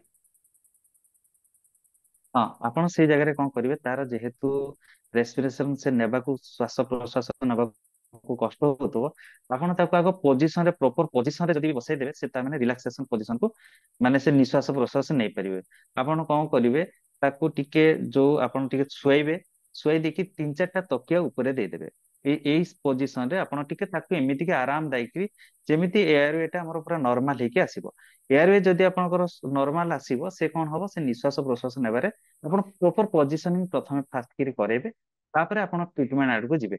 ଆପଣ ଫାଷ୍ଟ କି ତାକୁ କହିବେ ନର୍ମାଲି ତାକୁ ଶୁଆଇ ଦେବେ ଟିକେ ଶୁଆଇ ଦେଇକି 3-4ଟା ତକିଆ ତାକୁ ଆପଣ ଏମିତି କରି ବସେଇ ଦେବେ। ଆଉ ପାଖରେ ଯଦି ଆପଣଙ୍କର କିଛି ଅମୃତାଞ୍ଜନ ରହୁଛି କିମ୍ବା ଯଦି ଆପଣଙ୍କର କୌଣସି ସେଇଭଳିଆ ଯଦି ଅମୃତାଞ୍ଜନ ହଉ କି ମେନ୍ଥୋପ୍ଲସ୍ ହଉଛି ଏଇଭଳିଆ ଜିନିଷଟାକୁ ତାକୁ ଆପଣ ଛାତିରେ ଚେଷ୍ଟରେ ଦେବେ ଆଉ ତାକୁ ଟିକେ ହାଲକା ଉଷୁମ ସେକ ଦେବେ। ହାଲକା ପିଠି ପଟେ ଛାତିରେ ଦେବେନି ହାଲକା ଉଷୁମ ଟିକେ ସେକ ଦେବେ ଆଉ ଉଷୁମ ପାଣି ଟିକେ ତାକୁ ପିଇବା ଲାଗି ଦେବେ। ଆପଣ ଯଦି ପ୍ରାଥମିକ ଚିକିତ୍ସା ଏଇ ହିସାବରେ ତାକୁ ପ୍ରଥମେ କରିପାରିବେ। ଆପଣ ତାକୁ ତାକୁ ଯଦି ଆଉ ଶ୍ୱାସ ପ୍ରଶ୍ୱାସ କଷ୍ଟ ହଉଛି ଏଇ ଯୋଉ ଅମୃତାଞ୍ଜନ ଟିକେ ନାକରେ ଲଗେଇଦେବେ ନାକଠୁ ଅପ ଟୁ ଚେଷ୍ଟ ରିଜନ ପର୍ଯ୍ୟନ୍ତ ସେତିକି ପର୍ଯ୍ୟନ୍ତ ଲଗେଇକି ଆପଣ ହାଲକା ହାଲକା ସେକ ଦେଇପାରିବେ। ଆପଣ ପାଖରେ କିଛି ନାହିଁ ସେକ ଦେବା ଟିକେ ଆପଣ ଯଦି ପାଖରେ ଆଇରନ ବି ଅଛି ଆଇରନ ଟାକୁ କଣ କରିବେ ଗୋଟେ କଟନ କପଡାରେ ଆଇରନ ଟିକେ ଗରମ କରିଦେବେ ଆଇରନ ଟାକୁ ଟିପ କରିକି ସେ କଟନ କପଡାର ସେକ ଦେଇପାରିବେ ପିଠିରେ ଦେଇପାରିବେ ଛାତିରେ ଦେଇପାରିବେ ହାଲକା ହାଲକା ସେକ ଦେବେ ତାକୁ। କିନ୍ତୁ ତାକୁ ପ୍ରପର ପୋଜିସନ ରେ ଯଦି ବି ବସେଇ ଦେଲେ ସେ ଅଧା ମାତ୍ରାରେ ମାନେ ତାର ଯୋଉ ଶ୍ୱାସ ପ୍ରଶ୍ୱାସ କଷ୍ଟ ହଉଥିବ ସେ ଭଲ ହେଇଯିବ ଟିକେ। Thank you sir. तो गोटे सर चाट बॉक्स रे हमर गोटे क्वेश्चन आस्थिला जे जेतेबेले आमे यार माइनर बर्न हेता जेतेबेले जळी जायଥାଏ तो किसी कौन करती ना पेस्ट लगे दिखती तो पेस्ट लगे देले टिके उपशम मिले तो ताको आमे फास्ट एड रूप में नहीं परिबा कि ନା ନା ଜମା ବି ଆଦୌ ନେଇପାରିବା ପେଷ୍ଟ ଟା ମାନେ ଯେହେତୁ ଗୋଟେ ସୁଦିଂ କୁଲିଂ ଏଜେଣ୍ଟ ରହୁଛି ଯୋଉ ଆମେ ଯେମିତି ପାଟିରେ ଦେଇଦେଲେ ତାକୁ ଗୋଟେ କୁଲ ଲାଗୁଛି ସେ ଯୋଉ ପିପରମିଣ୍ଟ ଟାଇପ ର ଲାଗୁଛି ସେଟା ଦେଲେ କିନ୍ତୁ ଆମର ପାଟି ଲାଗି ସେଟା ସିନା ସୁଦିଂ ଏଜେଣ୍ଟ ହିସାବ ମାନେ ଆମର ଗୋଟେ ଏଇଟା ହିସାବରେ କାମ କରିବ କିନ୍ତୁ ଆପଣ ଯେତେବେଳେ ଗୋଟେ ଘାଟେ ହଉଛି ଆପଣ ସେଇ ଜାଗାରେ ଯୋଉ ଲଗେଇବେ ସେଇଥିରେ ଯୋଉ କେମିକାଲ କମ୍ପୋଜିସନ ଗୁଡାକ ଅଲଗା କେମିକାଲ କମ୍ପୋଜିସନ ଗୁଡାକ ଯୋଉ ଅଛି ବନ ର ଯୋଉ ଘା ଗୁଡାକ ଆପଣଙ୍କୁ ଆହୁରି ସଂକ୍ରମିତ କରିବ। ତ ସେଇଥିଲାଗି ସେ ଜିନିଷ ଗୁଡାକ ଆପଣ ଥଣ୍ଡା ଲାଗୁଛି ବୋଲି ଭାବିକି ଆମର ସେଗୁଡାକ ଆପଣ ଦେବାଟା ଆପଣ ଆଦୌ ଠିକ ନୁହଁ। Thank you sir. तो चैट बॉक्स रे जो क्वेश्चन थिला भी हमें नेले तो अलग कहार जदि किसी क्वेश्चन अछि ताले पचारि परिबे मु भाबुछि समस्तंकर प्राय क्वेश्चन हमें पचारि ସାର୍ थिबे।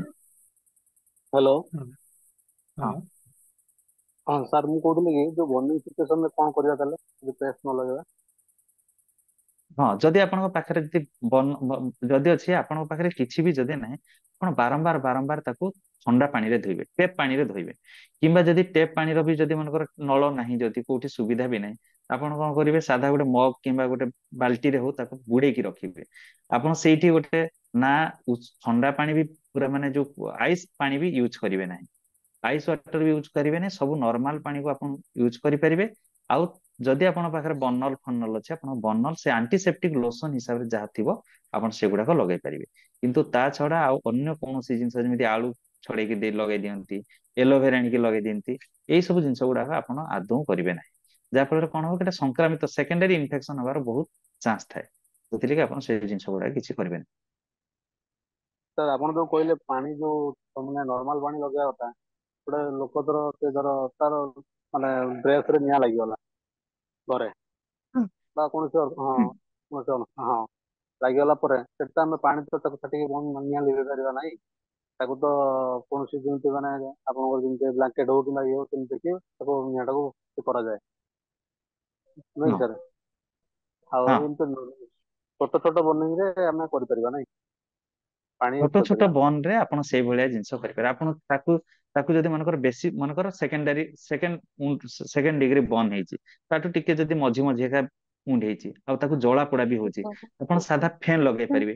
ଏସି ରୁମ ଯଦି ସୁବିଧା ଅଛି ଏସି ରୁମ ରେ ତାକୁ ଟିକେ ରଖିପାରିବେ ଏଇ ଜିନିଷ ଗୁଡାକ କରିବେ। କିନ୍ତୁ ଆପଣ ସେଠି ମାନେ ଥଣ୍ଡା ହଉଛି ବୋଲି ବରଫ ପାଣି ଦେଇଦେବେନି କିମ୍ବା ବରଫ ସେକ ଦେଇଦେବେନି ଏଇଗୁଡାକ ଜିନିଷ ଆଦୌ ବି କରିବେ ନାହିଁ। ଆପଣ ନର୍ମାଲ ପାଣିରେ ସବୁବେଳେ ଧୋଇବେ ବାରମ୍ବାର ବାରମ୍ବାର ତାକୁ ପାଣି ପୁରା ଗୋଟେ ଯଦି ନଳ ଅଛି ନଳ ଲଗେଇ ଦେଇକି ତାକୁ ଛାଡି ଦେଇଥିବେ 10-15 ମିନିଟ ପର୍ଯ୍ୟନ୍ତ ସେମିତି ଛାଡିଦେବେ। ଆଣ୍ଟିସେପ୍ଟିକ ଲୋସନ ଅଛି ଯଦି ଲଗେଇବେ, ଅଦରୱାଇଜ ଯଦି ନାହିଁ ଆପଣ ହସ୍ପିଟାଲକୁ ନେଇଯିବେ ତାକୁ।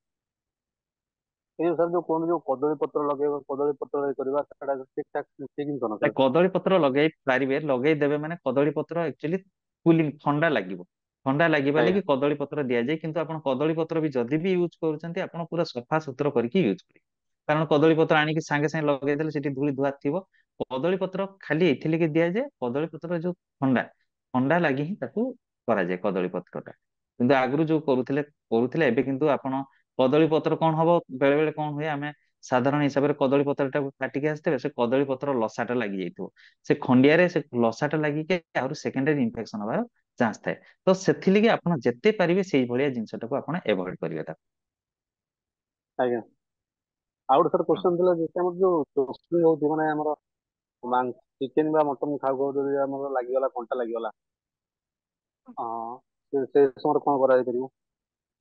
ହଁ, ଯଦି କଣ୍ଟା ଲାଗି ଯାଉଛି, ମାଛ କଣ୍ଟା ଲାଗିଗଲା କି କଣ ଲାଗିଗଲା, ତାକୁ ଆଗ କି ତାକୁ ନିଜେ କହିବେ, ତାକୁ କାଶିବା ଲାଗି କହିବେ। ହାଲକା ହାଲକା କରି କାଶି କାଶିକି ତାକୁ ନିଜେ ବାହାର କରିବା ଲାଗି କହିବେ। ପେସେଣ୍ଟ କୁ ଯାହାଠି ଲାଗିଥିବ ତାକୁ ବାହାର କରିବା ଲାଗି କହିବେ। ତା ବାଦରେ ବି ଆପଣ ତାକୁ ଯଦି ମନେକର ନ ବାହାରୁଛି, ତାକୁ ପେଟଟାକୁ ଜାବୁଡିକି ଦୀର୍ଘ ନିଶ୍ୱାସ ପକା, ମାନେ ଏମିତି କି ତାକୁ ପେଟଟାକୁ ଜାକି ଦେବେ। ଯେତେବେଳେ କଣ ହବ, ଦୀର୍ଘ ନିଶ୍ୱାସ ହେଲେ ସେ କଣ ହବ, ଗୋଟେ ଅପୋଜିଟ ରିଭର୍ସ ଏକ୍ସନ ରେ ସେଗୁଡାକ ବାହାରିଯାଏ। ତା ବାଦରେ ବି ଯଦି ନ ବାହାରୁଛି, ଆପଣ ପିଠିକୁ ବି ଏମିତି ଥାପୁଡେଇ ପାରିବେ, ପିଠିକୁ ପଛପଟୁ ଏମିତି ଥାପୁଡେଇବେ। ଆଉ ଯଦି ଅଳ୍ପ ଛୋଟ କଣ୍ଟା ଲାଗିଛି କି କଣ ଲାଗିଛି, ମାନେ ଆପଣ ତାକୁ ଯଦି ଦେଖି ପାରୁଛନ୍ତି ତାହେଲେ ଆପଣ ତ ବାହାର କରିଦେବେ। ଆଉ ଯଦି ଦେଖି ପାରୁନାହାନ୍ତି ତାହେଲେ ଏଇଭଳିଆ ମାନେ ଜିନିଷକୁ ଆପ୍ଲାଏ କରିବେ। ତା ବାଦରେ ବି ଯଦି ନ ବାହାରିଲେ ଆପଣ ଡାକ୍ତରଖାନାର ଡାକ୍ତରଙ୍କ ପରାମର୍ଶ କ୍ରମେ ଆପଣ ଯାହା କରିବା କଥା କରିବେ।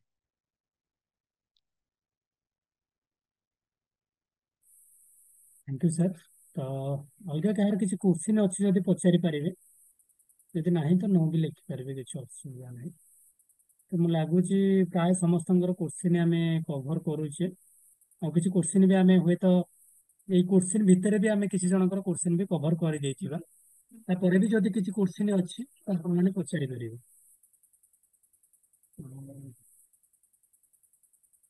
କିଛି କୋଶ୍ଚିନ୍ ଅଛି ଯଦି ହ୍ୟାଣ୍ଡ ରେସ୍ କରିପାରିବେ, ନହେଲେ ଅନମ୍ୟୁଟ୍ କରିକି ବି ପଚାରି ପାରିବେ।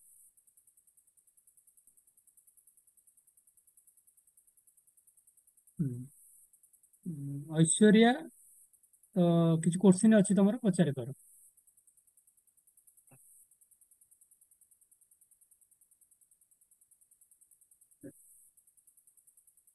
ହଁ ଐଶ୍ୱର୍ଯ୍ୟା। ନମସ୍କାର ସାର୍। Okay. ସାର୍ ମୋର କ୍ୱେଶ୍ଚିନ୍ ଥିଲା କି ଏମିତି ଛୋଟ ପିଲାଙ୍କର ଖେଳ ବେଳେ ଆଉ ଗୋଟେ ନଜିର ଅଛି କି ଛୋଟ ମୋଟ ଗୋଡି ହଉ କିମ୍ବା ଅଲଗା କିଛି ହଉ, ଏମିତି କି ମୁଁ ଦେଖିଛି କି ଛୋଟ ଛୁଆଙ୍କର ଘୁଙ୍ଗୁର, ପାଉଁଜିର ଘୁଙ୍ଗୁର ଆଉ ନାକରେ ବି ପଶିଯିବ, ଖେଳ ବେଳେ ଏପଟ ସେପଟ ହେଇ ନାକରେ ବି ପଶିଯିବାର ଘଟଣା ବି ଦେଖାଯାଏ। ତା ପାଇଁ କିଛି ପ୍ରାଥମିକ ଚିକିତ୍ସା ଆମେ ଦେଇପାରିବୁ କି? ନାକରେ ଆପଣଙ୍କର ଯଦି କୌଣସି ଏମିତି ବାହାରି ପଡୁଛି, ମାନେ ଯାଉଛି, ସେଗୁଡାକର ଆପଣ ଏତେଟା ରିସ୍କ ନ ନେଇକି ଆପଣ ଡାକ୍ତରଙ୍କ ପରାମର୍ଶ ଅନୁସାରେ କରିବେ। କାରଣ ଯଦି ଆପଣ ଯଦି ପ୍ରପର ମାନେ ଯଦି ଅବାଗିଆ ଜାଗାରେ ମନେକର ଲାଗି ଯାଇଥିବେ, ଆପଣ ସେଟାକୁ ବାହାର କରିକି ଚେଷ୍ଟା କରିବେ, ବାହାର କରିବା ଲାଗି ଚେଷ୍ଟା କରିବେ କି କଣ କରିବେ, ସେତେବେଳେ ଆପଣ କଣ ହବ, ଯେହେତୁ ଏଗୁଡାକ ସଫ୍ଟ ପାର୍ଟ, ଆମର ବଡିର ଏଇଟା ସବୁଠୁ ସଫ୍ଟ ପାର୍ଟ, କୋଉ ଗୋଟେ ଆର୍ଟେରୀ କି ଗୋଟେ ବ୍ଲଡ ଭେସେଲ ଯଦି ମନେକର ଛିଣ୍ଡି ଗଲା, କି କୌଣସି ଯଦି ମନେକର କୋଉ ମାନେ ଆର୍ଟେରୀ ଭେସେଲରେ ଯଦି ମନେକର ଇଞ୍ଜୁରି ହେଇଗଲା, ତାହେଲେ ଲାଇଫ ଥ୍ରେଟନିଂ ମାନେ କଣ୍ଡିସନ ହବାର ସମ୍ଭାବନା ଥାଏ। ତ ସେଇଭଳିଆ ଯଦି ଆପଣ ଅସୁବିଧା ମାନେ ଭୋଗିଛନ୍ତି, ତାହେଲେ ଆପଣ ସାଙ୍ଗେ ସାଙ୍ଗେ ସେଗୁଡାକ ଡାକ୍ତରଙ୍କ ପରାମର୍ଶ ଅନୁସାରେ କରିବେ। ନିଜେ କୌଣସି ପ୍ରକାର ଟ୍ରିଟମେଣ୍ଟ କରିବେ ନାହିଁ ସେଗୁଡାକ। ଆଜ୍ଞା ସାର୍, ଧନ୍ୟବାଦ।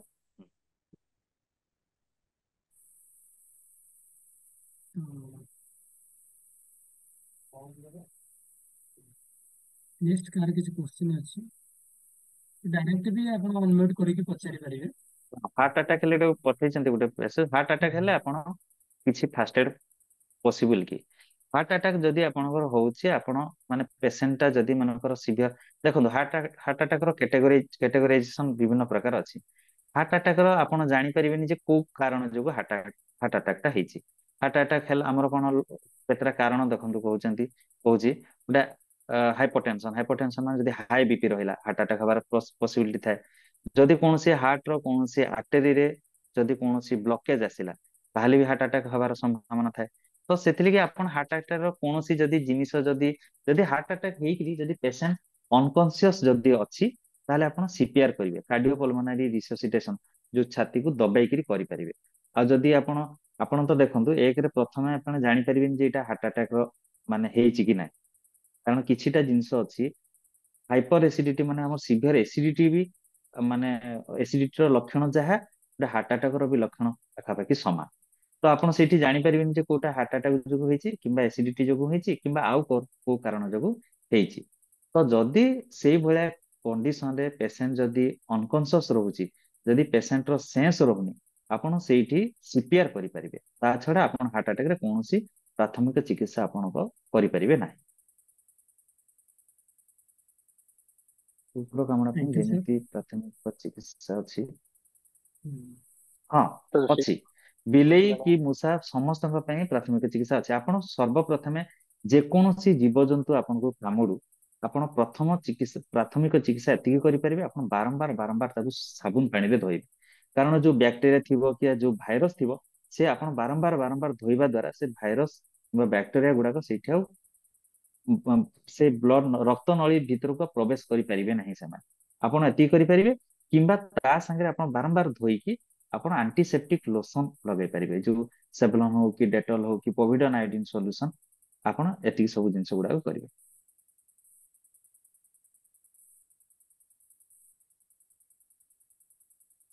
ସାର୍ ଦେଖନ୍ତୁ ଗୋଟେ ବାରମ୍ବାର ଯଦି ଆପଣଙ୍କର ଛାତି ବିନ୍ଧା ହଉଛି, ଚେଷ୍ଟ ରିଜନରେ ଯଦି ପେନ୍ ରହୁଛି, ତାହେଲେ ଆପଣ ଦେଖନ୍ତୁ ଛାତି ବିନ୍ଧାର ବିଭିନ୍ନ ସାରା ବହୁତ ସାରା କାରଣ ଅଛି। ଛାତି ବିନ୍ଧାରେ ଆପଣ ଯଦି ଏସିଡିଟି ଯୋଗୁ ଆପଣଙ୍କର ହଉଛି, ତ ଏସିଡିଟିର ଆପଣ ମେଡିସିନ ନେବା ପୂର୍ବରୁ ଆପଣ ସବୁବେଳେ ମନେ ରଖିଥାନ୍ତୁ ଏସିଡିଟିର ଗୋଟେ ଆଣ୍ଟାସିଡ ହିସାବରେ ଭଲ କାମ କରିବ ଆପଣଙ୍କର ଉଷୁମ ପାଣି। ଆପଣ ଯଦି ବାରମ୍ବାର ବାରମ୍ବାର ଯଦି ଉଷୁମ ପାଣି ପିଇବେ, ଠିକ ଟାଇମ ରେ ଖାଇବେ, ଏଇ ଜିନିଷ ଗୁଡାକ ଆପଣଙ୍କର ଭଲ ଭାବରେ ଫାର୍ଷ୍ଟ ଏଡ୍ ହିସାବରେ ଆପଣ ଏଗୁଡାକ ୟୁଜ କରିପାରିବେ। କିମ୍ବା ଯଦି ତା ବାଦରେ ବି ଆପଣଙ୍କର ଛାତି ବିନ୍ଧାଟା ମୋର ଦେନ 10 ଦିନ 15 ଦିନ 20 ଦିନ ଏମିତି ଯଦି ହଉଛି, ଆପଣ ତାହେଲେ ଅବହେଳା ନ କରିକି ଆପଣ ଗୋଟେ ମାନେ ମେଡିସିନ ସ୍ପେଶାଲିଷ୍ଟକୁ ଦେଖେଇବେ, ଗୋଟେ ଛାତିର ଗୋଟେ ଇସିଜି କରିବେ କିମ୍ବା ଛାତିର ଗୋଟେ ଏକ୍ସରେ କରିବେ, ତାପରେ କାରଣ ଅନୁସାରେ ଆପଣ ଚିକିତ୍ସା ଆରମ୍ଭ କରିବେ। Thank you sir.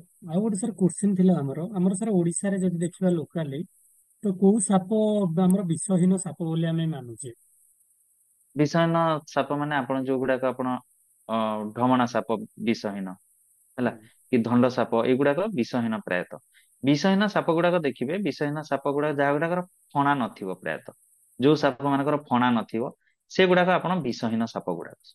ଆଉ ଯୋଉ ସାପ ମାନଙ୍କର ଫଣା ଥାଉଛି, ଫଣା ସେମାନେ ପ୍ରାୟତଃ ସେମାନେ ଟିକେ ତାମାନେ ଅ ବିଷଧର ସାପ। ଆଉ ବିଷହୀନ ସେମିତି ଫଣାକୁ ତ ବି ଆପଣ ଜାଣିପାରିବେ ନାହିଁ, କିନ୍ତୁ ସାପ କାମୁଡାରେ ଆପଣ ସବୁବେଳେ ମନେ ରଖନ୍ତୁ ସେ ସାପ କାମୁଡୁ, ଯେ ଯୋଉ ସାପ କାମୁଡୁଛି କାମୁଡୁ, ଆପଣ ଅବହେଳା ନ କରିକି ତୁରନ୍ତ ଆପଣ ଡାକ୍ତରଙ୍କ ପରାମର୍ଶ ଅନୁସାରେ କରିବେ। କାରଣ ସୁପରଭିଜନ ଯଦି ମନେକର ଆପଣ ଡିଲେ କରିଦେବେ, ଆପଣଙ୍କର ୱିଦିନ ଫ୍ରାକ୍ସନ ଅଫ ସେକେଣ୍ଡରେ ପେସେଣ୍ଟ ମାନେ ଡେଥ ହବାର ବହୁତ ସମ୍ଭାବନା ଥାଏ। ତ ଆପଣ ସେଠି ଅବହେଳା ନ କରିକି ଆପଣ ଡାକ୍ତରଙ୍କ ପରାମର୍ଶ ଅନୁସାରେ କରିବେ। ଆଉ ସେଇଠି ଆପଣ ନିଜେ ଖୋଜିବେନି ଯେ କୋଉଟା ଏଇଟା ସାପ, କୋଉଟା ବିଷ, କୋଉଟା ବିଷ ନାହିଁ, ଏଇଗୁଡାକ ଭାବିବା ଲାଗି ଆପଣଙ୍କ ପାଖରେ ସମୟ ନାହିଁ। Thank you sir. ଆଉ କିଛି କୋଶ୍ଚିନ୍ ଅଛି କାହାର, ପଚାରି ପାରିବେ?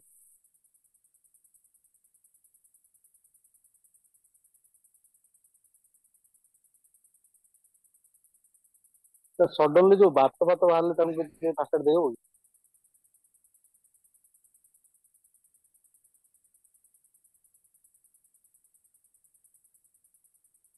ବାତ ମାନେ କୋଉ ପ୍ରକାର ବାତ କହୁଛନ୍ତି ବର୍ତ୍ତମାନ ଆପଣ ସାର୍ ସେ କହିଲେ? ଯୋଉ ସଡନଲି ଯୋଉ ବାତ ମାରୁଛି ଯେ କି ପଡି ଯାଉଛନ୍ତି, ସେଇ ବାତ ମାରିବା କଥା କହୁଛନ୍ତି ନା ଆଉ କୋଉ ପ୍ରକାର ବାତ? ହଁ ହଁ ସେଇ ବାତ କଥା କହୁଛି। ମୁଁ କହିଲି ଆଉ ଥରେ ହଁ ସେଇ ବାତ। ହଁ ଦେଖନ୍ତୁ ବାତ ମାରିବାର ବହୁତ ସାରା କାରଣ ଅଛି। ବାତ ଛୋଟ ଛୁଆଙ୍କୁ ଯଦି ବାତ ମାରୁଛି, ଆପଣ ଜାଣିବେ ଯଦି ହାଇ ଗ୍ରେଡ ଫିଭର ରହିବ ତାହେଲେ ଛୋଟ ଛୁଆଙ୍କୁ ବାତ ମାରିବ। ବଡ ଲୋକଙ୍କର ବାତ ମାରିବାର ଅଲଗା ପ୍ରକାର କାରଣ। ଅପସ୍ମାର ଗୋଟେ ରୋଗ ଅଛି, ଯୋଉ ଇପିଲେପସି ଡିଜିଜ ଅଛି, କିଛି ଇପିଲେପସି ଡିଜିଜ ଅଛି ସେଇଥିରେ ବାତ ମାରିବ। କିଛି କନଭଲସିଭ ଡିଜର୍ଡର ଅଛି ଯୋଉଗୁଡାକରେ ବାତ ମାରିବ। ଆପଣ ସେ ବାତ ମାରିବାରେ ଆପଣ ମନେକର ଆପଣ କାରଣଟା ସବୁବେଳେ ଯେତେବେଳେ ବି ଆପଣ ମାନେ ପ୍ରାଥମିକ ଚିକିତ୍ସା ଦଉଛନ୍ତି ପାରୁଛି, ତାହେଲେ ଆପଣ ଜାଣିବେ ଏଟା ଯଦି ଜ୍ୱର ହେଇକି ତାକୁ ବାତ ମାରିଛି, ତାହେଲେ ସାଙ୍ଗେ ସାଙ୍ଗେ ସେଇ ପରିସ୍ଥିତିରେ ଆପଣ କଣ କରିବେ, ଛୋଟ ଛୁଆର ଦେହ ଗୋଡ ହାତ ମୁଣ୍ଡ ଆଗ କରି ପୋଛିଦେବେ ଭଲ ଭାବରେ। ଟେମ୍ପରେଚର ଟା ଯଦି କମିଯିବ ତାହେଲେ ତାର ବାତ ମାରିବାଟା ଭଲ ହେଇଯିବ।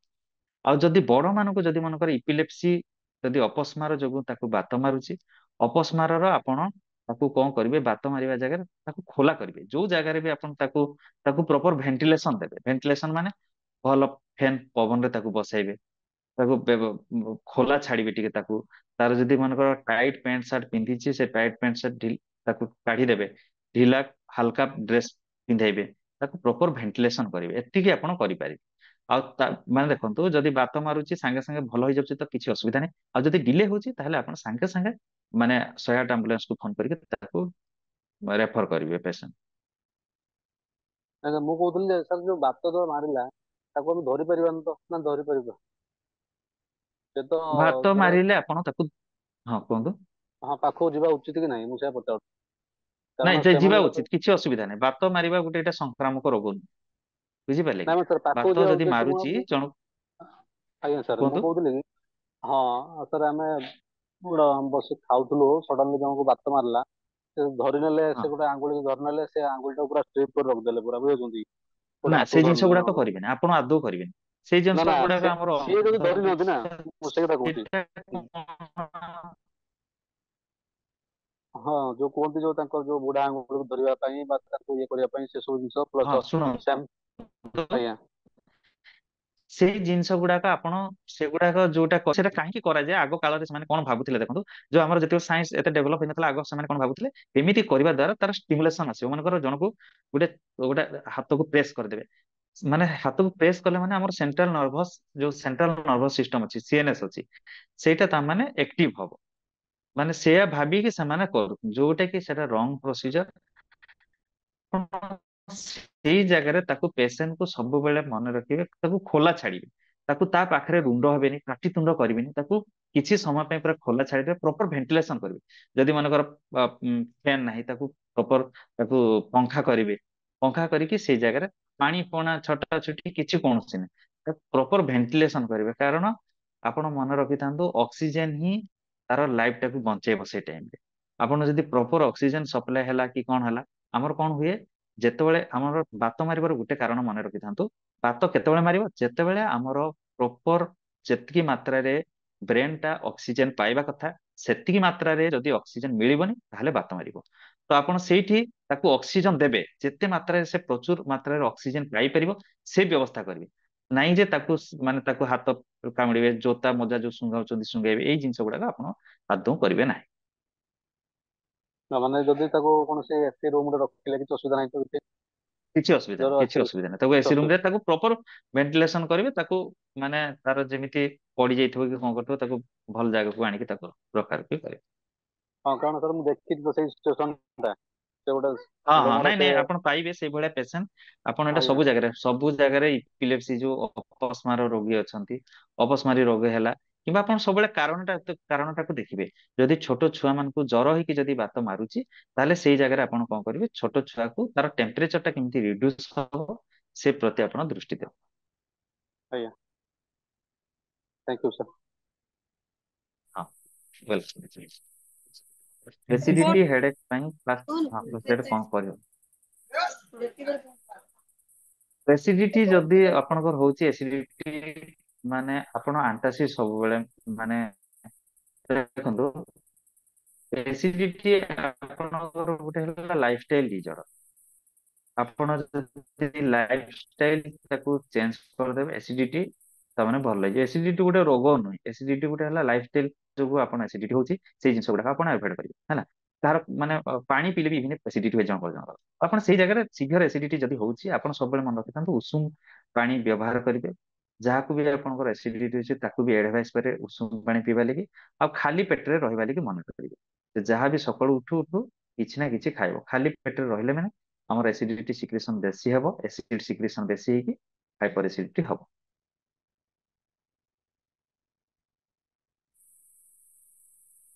Thank you sir.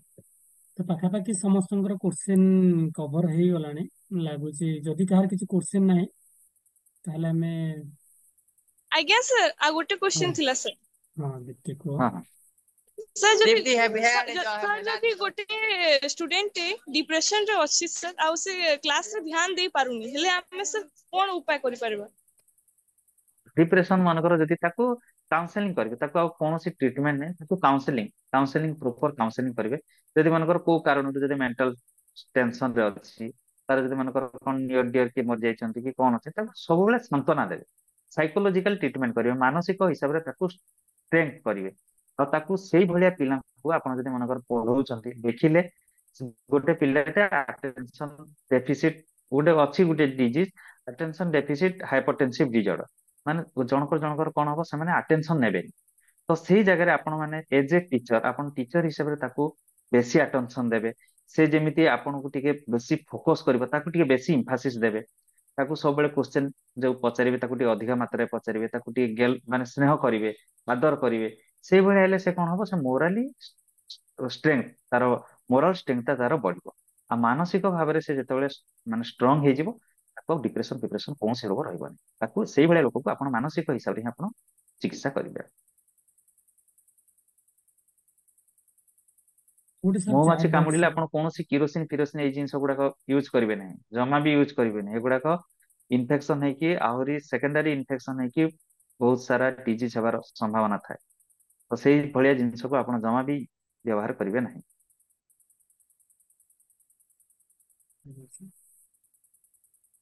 ଆଉ କାହାର କିଛି କୋଶ୍ଚିନ୍ ଅଛି? ସାର୍ ଯୋଉ ଗୋଟେ ବୁଢୀ ଉଦ୍ଧାର କଲା ପରେ ତାକୁ କଣ ପାଖରେ ଛାଡିବ? ହଁ ଶୁଭୁନି, ଆଉ ଥରେ କୁହନ୍ତୁ କ୍ୱେଶ୍ଚନ। ଗୋଟେ ପିଲାଟେ ସେ ପାଣିରେ ବୁଡିଗଲା ପରେ ତାକୁ ରେସ୍କ୍ୟୁ କଲା ପରେ ତାକୁ କଣ ଫାଷ୍ଟ ଏଡ୍ କଣ ଦେଇହବ? ତାକୁ ଫାର୍ଷ୍ଟ ଏଡ୍ କିଛି ଆପଣ କରିପାରିବେନି। ଯଦି ପାଣିରେ ବୁଡି ଯାଇଛି, ସେଗୁଡାକ ତାକୁ ପାଣିଟାକୁ ମାନେ ଏଇଟା କରାଯାଏ, ସେଗୁଡାକ ଆପଣଙ୍କ ମାନେ କଣ୍ଟ୍ରୋଲରେ ନାହିଁ। ସେଗୁଡାକ ଡାକ୍ତରଙ୍କ ପରାମର୍ଶ ଅନୁସାରେ କରିବେ। ସେଗୁଡାକ ଆପଣ କିଛି କରିପାରିବେନି ସେ କେସରେ। ଆପଣ ଖାଲି ଏତିକି କରିପାରିବେ, ଯଦି ଆପଣ ପାଣି ତାକୁ ଏଇଟା ଅଛି, ତାକୁ ଏଲିଭେଟ କରିକି ଲେଗ ଟାକୁ ଏଲିଭେଟ କରିକି ଯେମିତି ଏଇଟା ଟିବୁଟୁ ବାହାରିବ, ସେତିକି ଆପଣ କରିପାରିବେ। ସେଇଭଳିଆ ପେସେଣ୍ଟ ସାଙ୍ଗେ ସାଙ୍ଗେ ପାଇଛନ୍ତି। ସେମାନେ ମାନେ ସେଇଭଳିଆ patient need emergency treatment. Emergency treatment ଯଦି ତାକୁ ନଦେଲେ ପେସେଣ୍ଟ ଡେଫିନେଟଲି ଡେଥ୍ ହବ। ତ ଆପଣ ଯଦି ସେଇଭଳିଆ ମାନେ ଆମ୍ବୁଲାନ୍ସ ଆସୁ ଆସୁ ଆପଣ କଣ କରିପାରିବେ, ପେସେଣ୍ଟ ଟାକୁ ଶୁଆଇଦେବେ। ଶୁଆଇ ଦେଇକି ତଳ ଆଡୁ ଆପଣ ତାକୁ ମାନେ ଏଇଟା କରିବେ, ତଳ ଆଡେ ଗୋଟେ ଉଚ୍ଚା ଜାଗାଟେ ଦେଇଦେବେ। ଆଉ ତାକୁ ସିପିଆର ବି କରିପାରିବେ, କାର୍ଡିଓପଲମୋନାରୀ ରିସସିଟେସନ ବି କରିପାରିବେ। ହେଲା, ସିପିଆର କରିପାରିବେ। ଯଦି ତାର ଶ୍ୱାସ ପ୍ରଶ୍ୱାସ ଚାଲୁନି, ଆପଣ ତାକୁ ସିପିଆର କରିକି ତାକୁ ଏତିକି ହିଁ କରିପାରିବେ। ଆଉ କୌଣସି ପ୍ରକାର ପ୍ରାଥମିକ ଚିକିତ୍ସା ଦେଇପାରିବେ ନାହିଁ।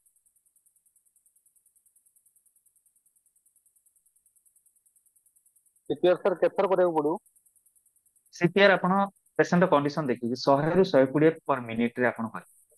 ଯଦି ଏମର୍ଜେନ୍ସି ଅଛି, 100ରୁ 120 ଟାଇମ୍ସ ପର ମିନିଟ, ମିନିଟରେ 100ରୁ 120 ଥର ଆପଣ କରିପାରିବେ। ଆଉ ସିପିଆର ଦେଖନ୍ତୁ, ଆଉ ଗୋଟେ ମନେ ରଖିଥାନ୍ତୁ, ସିପିଆର ବି ଯଦି ଆପଣ ପ୍ରପର ପଜିସନ ରେ ଯଦି ନ କରିବେ, ଏଇ ଯୋଉ ବ୍ରେଷ୍ଟ ବୋନ ଯୋଉଟା ଅଛି, ରିବ୍ସ ଗୁଡାକ ଫ୍ରାକ୍ଚର ହବାର ବି ବହୁତ ଚାନ୍ସ ଥାଏ। ଆପଣ ଜାଣିନାହାନ୍ତି, ଚିପି ଦେଉଛନ୍ତି। ଯଦି ବହୁତ ଫୋର୍ସ ଦେଇଦେଲେ ରିବ୍ସ ଗୁଡାକ ଫ୍ରାକ୍ଚର ହେଇଯିବ। ତ ଆପଣ ଦେଖିକି କରିବେ। ଷ୍ଟର୍ଣ୍ଣମ ଟାକୁ ଆପଣ ଜାଣିବେ ଆଗ, ଷ୍ଟର୍ଣ୍ଣମ ଯୋଉ ଆମର ଅଛି, ଏଇ ଯୋଉ ଷ୍ଟର୍ଣ୍ଣମ ର କୋଉ ପଜିସନ ରେ କରିବେ। ଆଉ ଧଡିକିନା ଖାଲି ସିପିଆର କରୁଛନ୍ତି ବୋଲି ଚିପି ଚିପି ଦେଲେ, ଦେଖିଲା ବେଳକୁ ଛୋଟ ଛୁଆର ଫ୍ରାକ୍ଚର ହେଇଯାଇଥିବ। ଦେଖିକି କଣ୍ଡିସନ ଦେଖିକି, ହାଲକା ଫୁଲକା ମାନେ ଦେଖିକି କଣ୍ଡିସନ, ପେସେଣ୍ଟର କଣ୍ଡିସନ ଦେଖିକି ତାକୁ ସିପିଆର କରିବେ। ଆଉ ତା ସାର୍ ଜୋର ଅଛି ଜୋର ସେ କିଛି ଯଦି ମାନେ ବି ବେଶୀ ଯଦି calculation? ହଁ ସିପିଆର ପରା ମାନେ ମିନିଟ ପର ମିନିଟ, ମାନେ ଆପଣ 100 ନାଇଁ ମାନେ ନାଇଁ ସାର୍, ଯୋଉ ମିନିଟରେ ଆପଣ 100ରୁ କହିଲେ 120 ଥର ଆପଣ ସେଟା ନୁହେଁ ସାର୍, ଆପଣ ଯୋଉ କହିଲେ ହଁ ଯୋଉ ସିପିଆର ପ୍ରେସ କରିବା କଥା ନୁହେଁ? ପୋଜିସନ କହୁଛନ୍ତି ତ? ଆଜ୍ଞା ଆଜ୍ଞା। ନା ନା, ଯୋଉ ପ୍ରେସର ଯୋଉ ଦେବେ କେତେ ମାନେ ପିଲା, ଛୋଟ ପିଲାଙ୍କ ବୁଝିପାରିଲେ ପାଇଁ ନା, କେତେ ହବ? ଆଉଥରେ କୁହନ୍ତୁ। ମୁଁ କହିଲି ଯୋଉ ସିପିଆର ଦେବା ପାଇଁ ଆପଣ ଯୋଉ କହିଲେ ଯୋଉ ପ୍ରେସ କରିବା କଥା, ବୁଝିପାରୁଛନ୍ତି?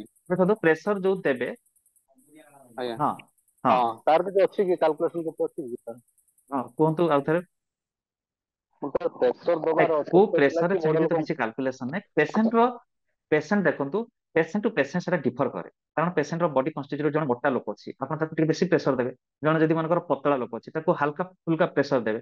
ଜଣଙ୍କର ଦେହରେ ଲିନ୍ ଆଣ୍ଡ ଥିନ୍ ଅଛି, ତାର କୌଣସି ମାନେ ମସଲ ନାହିଁ, କିଛି ନାହିଁ, ଆଉ ତାକୁ ଆପଣ ଯଦି ଜୋର ଜୋର ଜୋର ଜୋର ପ୍ରେସର କରିବେ, ତାହେଲେ ଭାଙ୍ଗି ଯିବାର ଚାନ୍ସ ଥାଏ। ଫର ଏକ୍ସାମ୍ପଲ, ମନେକର ବୁଢା ବୁଢୀ ମାନଙ୍କୁ ହାଲକା ଫୁଲକା ସିପିଆର କରିବେ, କାରଣ ଯେତେବେଳେ ବୁଢା ବୁଢୀ ହେଇଯାଇଥିବେ ତାଙ୍କର ବୋନ ଗୁଡାକ ଡିଜେନେରେସନ ଷ୍ଟାର୍ଟ ହେଇଯାଇଥାଏ, ବୋନ ଗୁଡାକ ୱିକ୍ ହେଇଯାଇଥାଏ। ଆପଣ ସେଇ ଜାଗାରେ ଯଦି ପ୍ରେସର କରିଦେବେ ରିବ୍ସ ଫ୍ରାକ୍ଚର ହବାର ବହୁତ ଚାନ୍ସ ଥାଏ। ତ ଦେଖିକି ସେଇ ଜାଗାରେ ସେଇ ଭଳିଆ କଣ୍ଡିସନ ଦେଖିକି ଆପଣ ଅବସ୍ଥା ଦେଖିକି ବ୍ୟବସ୍ଥା କରିବେ। ୱାନ୍ ସାଇଡେଡ ହେଡେକ୍ ପାଇଁ କିଛି ଦେଖନ୍ତୁ, ୱାନ୍ ସାଇଡେଡ ହେଡେକ୍ ର ବିଭିନ୍ନ ସାରା କାରଣ ଅଛି ହେଲା। ୱାନ୍ ସାଇଡ ହେଡେକ୍ କୋଉ କାରଣ ଯୋଗୁ ହଉଛି ଦେଖନ୍ତୁ, ସାଇନୋସାଇଟିସ୍ ଗୋଟେ ହେଡେକ୍, ସାଇନୋସାଇଟିସ୍ ରେ ଆପଣଙ୍କର ୱାନ୍ ସାଇଡ ହବ। ତ ଆପଣ ସେଇଠି ମନେ ରଖିଥାନ୍ତୁ, ମାନେ ପ୍ରାଥମିକ ଚିକିତ୍ସା କିଛି କରିପାରିବେନି। ପ୍ରାଥମିକ ଚିକିତ୍ସା ଏତିକି ଆପଣ କରିପାରିବେ, ଆପଣ ଅ, ଯଦି ୱାନ୍ ସାଇଡ ହେଡେକ୍ ହଉଛି ଆପଣ ପୋଖରୀରେ ଗାଧେଇବା ଲାଗି ମନା କରିବେ। ପେସେଣ୍ଟକୁ ସବୁବେଳେ ମନେ ରଖନ୍ତୁ, ପୋଖରୀରେ ଗାଧେଇଲେ ମାନେ ବୁଡା ବୁଡା ପାଣିରେ ଗାଧେଇବନି। ପୋଖରୀ ହଉ କି ନଦୀରେ ହଉ ଏମିତି ବୁଡିକିରି ଗାଧେଇବା ଲାଗି ତାକୁ ଆଦୌ ମନା କରିବେ। ତାକୁ ଯଦି କହୁଛନ୍ତି ଟେକା ପାଣି ଗାଧେଇବ, ମାନେ ବାଲ୍ଟିରେ ରଖିକି ସେମିତି ଟେକିକିରି ଗାଧେଇ ପାରିବ। କାରଣ ଯଦି ବୁଡିକିରି ସେ ଯଦି ଗାଧେଇଲା କଣ ହବ, ଇନଫେକ୍ସନ ସ୍ପ୍ରେଡ କରିକିରି ଆପଣଙ୍କର ଯୋଉ ସାଇନସ୍ ଅଛି, ଯୋଉ ଆମର ବୋନ ମାନଙ୍କୁ ଯୋଉ ଗେପ୍ ଅଛି, ସେଇ ଗେପ୍ ମାନଙ୍କୁ ଆମର ଇନଫେକ୍ସନ ହବାର ଚାନ୍ସ ଥାଏ। ତ ସେଇ କେସରେ ଆପଣ କଣ କରିବେ, ଆଉ ଥଣ୍ଡା ଜିନିଷ ବ୍ୟବହାର କରିବେନି। ଯଦି ଅଧ କପାଳି ହଉଛି ଆପଣ ଥଣ୍ଡା, ଏସି, ଯେତିକି କୋଲ୍ଡ ଡ୍ରିଙ୍କସ, ଏଇ ସବୁ ଜିନିଷ ଏଭଏଡ କରିବେ ସବୁ ଜିନିଷ।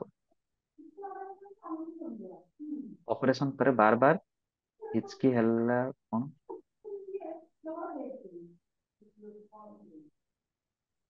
ନା କ୍ୱେଶ୍ଚନ ଟା ଟିକେ ଆଉଥରେ କ୍ଲିୟର କରନ୍ତୁ। ସୋଡିୟମ କନସେନ୍ଟ୍ରେସନ କମ ହେଲେ ପେସେଣ୍ଟ ପାଗଳ ପରି act କରେ, ସେଇ କେସରେ ଫାର୍ଷ୍ଟ ଏଡ୍ କଣ ଦିଆଯାଇପାରିବ? ଦେଖନ୍ତୁ, ଆପଣ ସୋଡିୟମ କନସେନ୍ଟ୍ରେସନ କମିଲା କି ନାହିଁ ବୋଲି ଆପଣ କେମିତି ଜାଣିବେ? ବିଭିନ୍ନ ସାରା ଆପଣ ବ୍ରୋନ ମାନେ mineral density disease, mineral deficiency disease ଅଛି, ସେଗୁଡାକ ଆପଣଙ୍କୁ ସେଟା ରୁଲ ଆଉଟ୍ କରିବାକୁ ପଡିବ।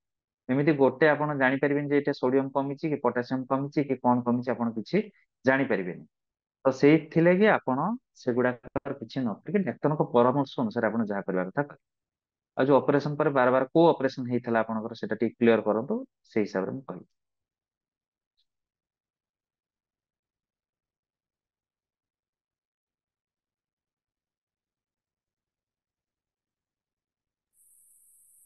କଂଗ୍ରେସ ସାର୍, ହଁ କ୍ୱେଶ୍ଚିନ୍ ଅଛି? ସାର୍ ଗୋଟେ କୋଶ୍ଚିନ୍ ଥିଲା ସାପ କାମୁଡା ଉପରେ। ଯଦି ଆମେ ସାପ କାମୁଡା ପେସେଣ୍ଟ କୁ ହସ୍ପିଟାଲ କୁ ନେଉଛେ, ତାହେଲେ ଆମେ କୋଉ ପ୍ରଜାତିର ସାପ କାମୁଡିଛି କହିବାକୁ ପଡିବ ନା ସାପ କାମୁଡାରେ ସମାନ ଟ୍ରିଟମେଣ୍ଟ କରନ୍ତି ନାଇଁ ଶୁଣନ୍ତୁ, କରାଯାଏ? ସାପ କାମୁଡାରେ ସେ ସାଇନ୍ ସିମ୍ପଟମ କୁ ଦେଖିକି ସେମାନେ ଟ୍ରିଟମେଣ୍ଟ କରିବେ, ସେଟା ପୁରା କମ୍ପ୍ଲିଟଲି ଡିପେଣ୍ଡସ ଅପନ୍ ଡକ୍ଟର ହେଲା। ସାପ କାମୁଡାରେ ଖାଲି ଆପଣ କହିବେ, ଯଦି କହିବେ ଆପଣ କଣ କି ହିଷ୍ଟ୍ରି ତାକୁ ଯଦି ପ୍ରପରଲି ଦେଇପାରିବେ, ଡାକ୍ତର କଣ କରିବ ସେଇ ହିସାବରେ ସେଇ ଲାଇନ ରେ ଟିକେ ଟ୍ରିଟମେଣ୍ଟ କରିବା ଲାଗି ସୁବିଧା ହୁଏ। ମନେକର ମତେ କହିଲେ ଯେ ଏଇ ଭଳିଆ ସାପଟେ ଥିଲା, ନାଗ ସାପଟେ କି କଣ, ମାନେ ମୁଁ ସେଇ ହିସାବରେ ଟ୍ରିଟମେଣ୍ଟ କରିବା ଲାଗି ମତେ ଟିକେ ସୁବିଧା ହବ। ଆଉ ଯଦି ବି ନ କହି ପାରୁଛନ୍ତି କିଛି ଅସୁବିଧା ନାହିଁ, କାରଣ ଡାକ୍ତରଙ୍କ ସୁପରଭିଜନ ରେ ସେଟା ରହିକି ଟ୍ରିଟମେଣ୍ଟ କରିବ, ଆଉ କିଛି ଅସୁବିଧା ନାହିଁ। ଡାକ୍ତରଙ୍କ ପାଖକୁ ଯଦି ପଳେଇ ଆସିଛି ପେସେଣ୍ଟ, ତାହେଲେ ଆପଣ କିଛି କହିଲେ ନ କହିଲେ ବି ଡାକ୍ତର ତାଙ୍କର ଚିକିତ୍ସା ଆରମ୍ଭ କରିବେ। ୟୁରିନାରୀ ଟ୍ରାକ୍ ଅପରେସନ ପରେ ଆପଣ ବାର ବାର ହିଚକି ଆସୁଛି, ହିଚକି ଆସିବାର ଅଲଗା କାରଣ ହେଇଥାଇପାରେ। ଦେଖନ୍ତୁ, ସାମାନ୍ୟ ଗୋଟେ ସାଧାରଣ ଏସିଡିଟି ଯଦି ବି ରହୁଛି, ବାରମ୍ବାର ହାଇପର ଏସିଡିଟି ରହିଲେ ବି ହିଚକି ହୁଏ। ତ ହିଚକିର କୋଉ କାରଣ ଯୋଗୁ ହିଚକିଟା ହଉଛି, ସେ ଜିନିଷ ଗୁଡାକ ଟିକେ ଆପଣ ହିଷ୍ଟ୍ରି, ପ୍ରପର ପେସେଣ୍ଟର ହିଷ୍ଟ୍ରି କଲେକ୍ଟ କଲେ ହଁ ଭଲରେ ସେଗୁଡାକ କହିହବ। କାରଣ ବହୁତ ଆଉ ୟୁରିନାରୀ ଟ୍ରାକ୍ ଇନଫେକ୍ସନ ସାଙ୍ଗରେ ହିଚକିର କୌଣସି ସମ୍ବନ୍ଧ ନାହିଁ।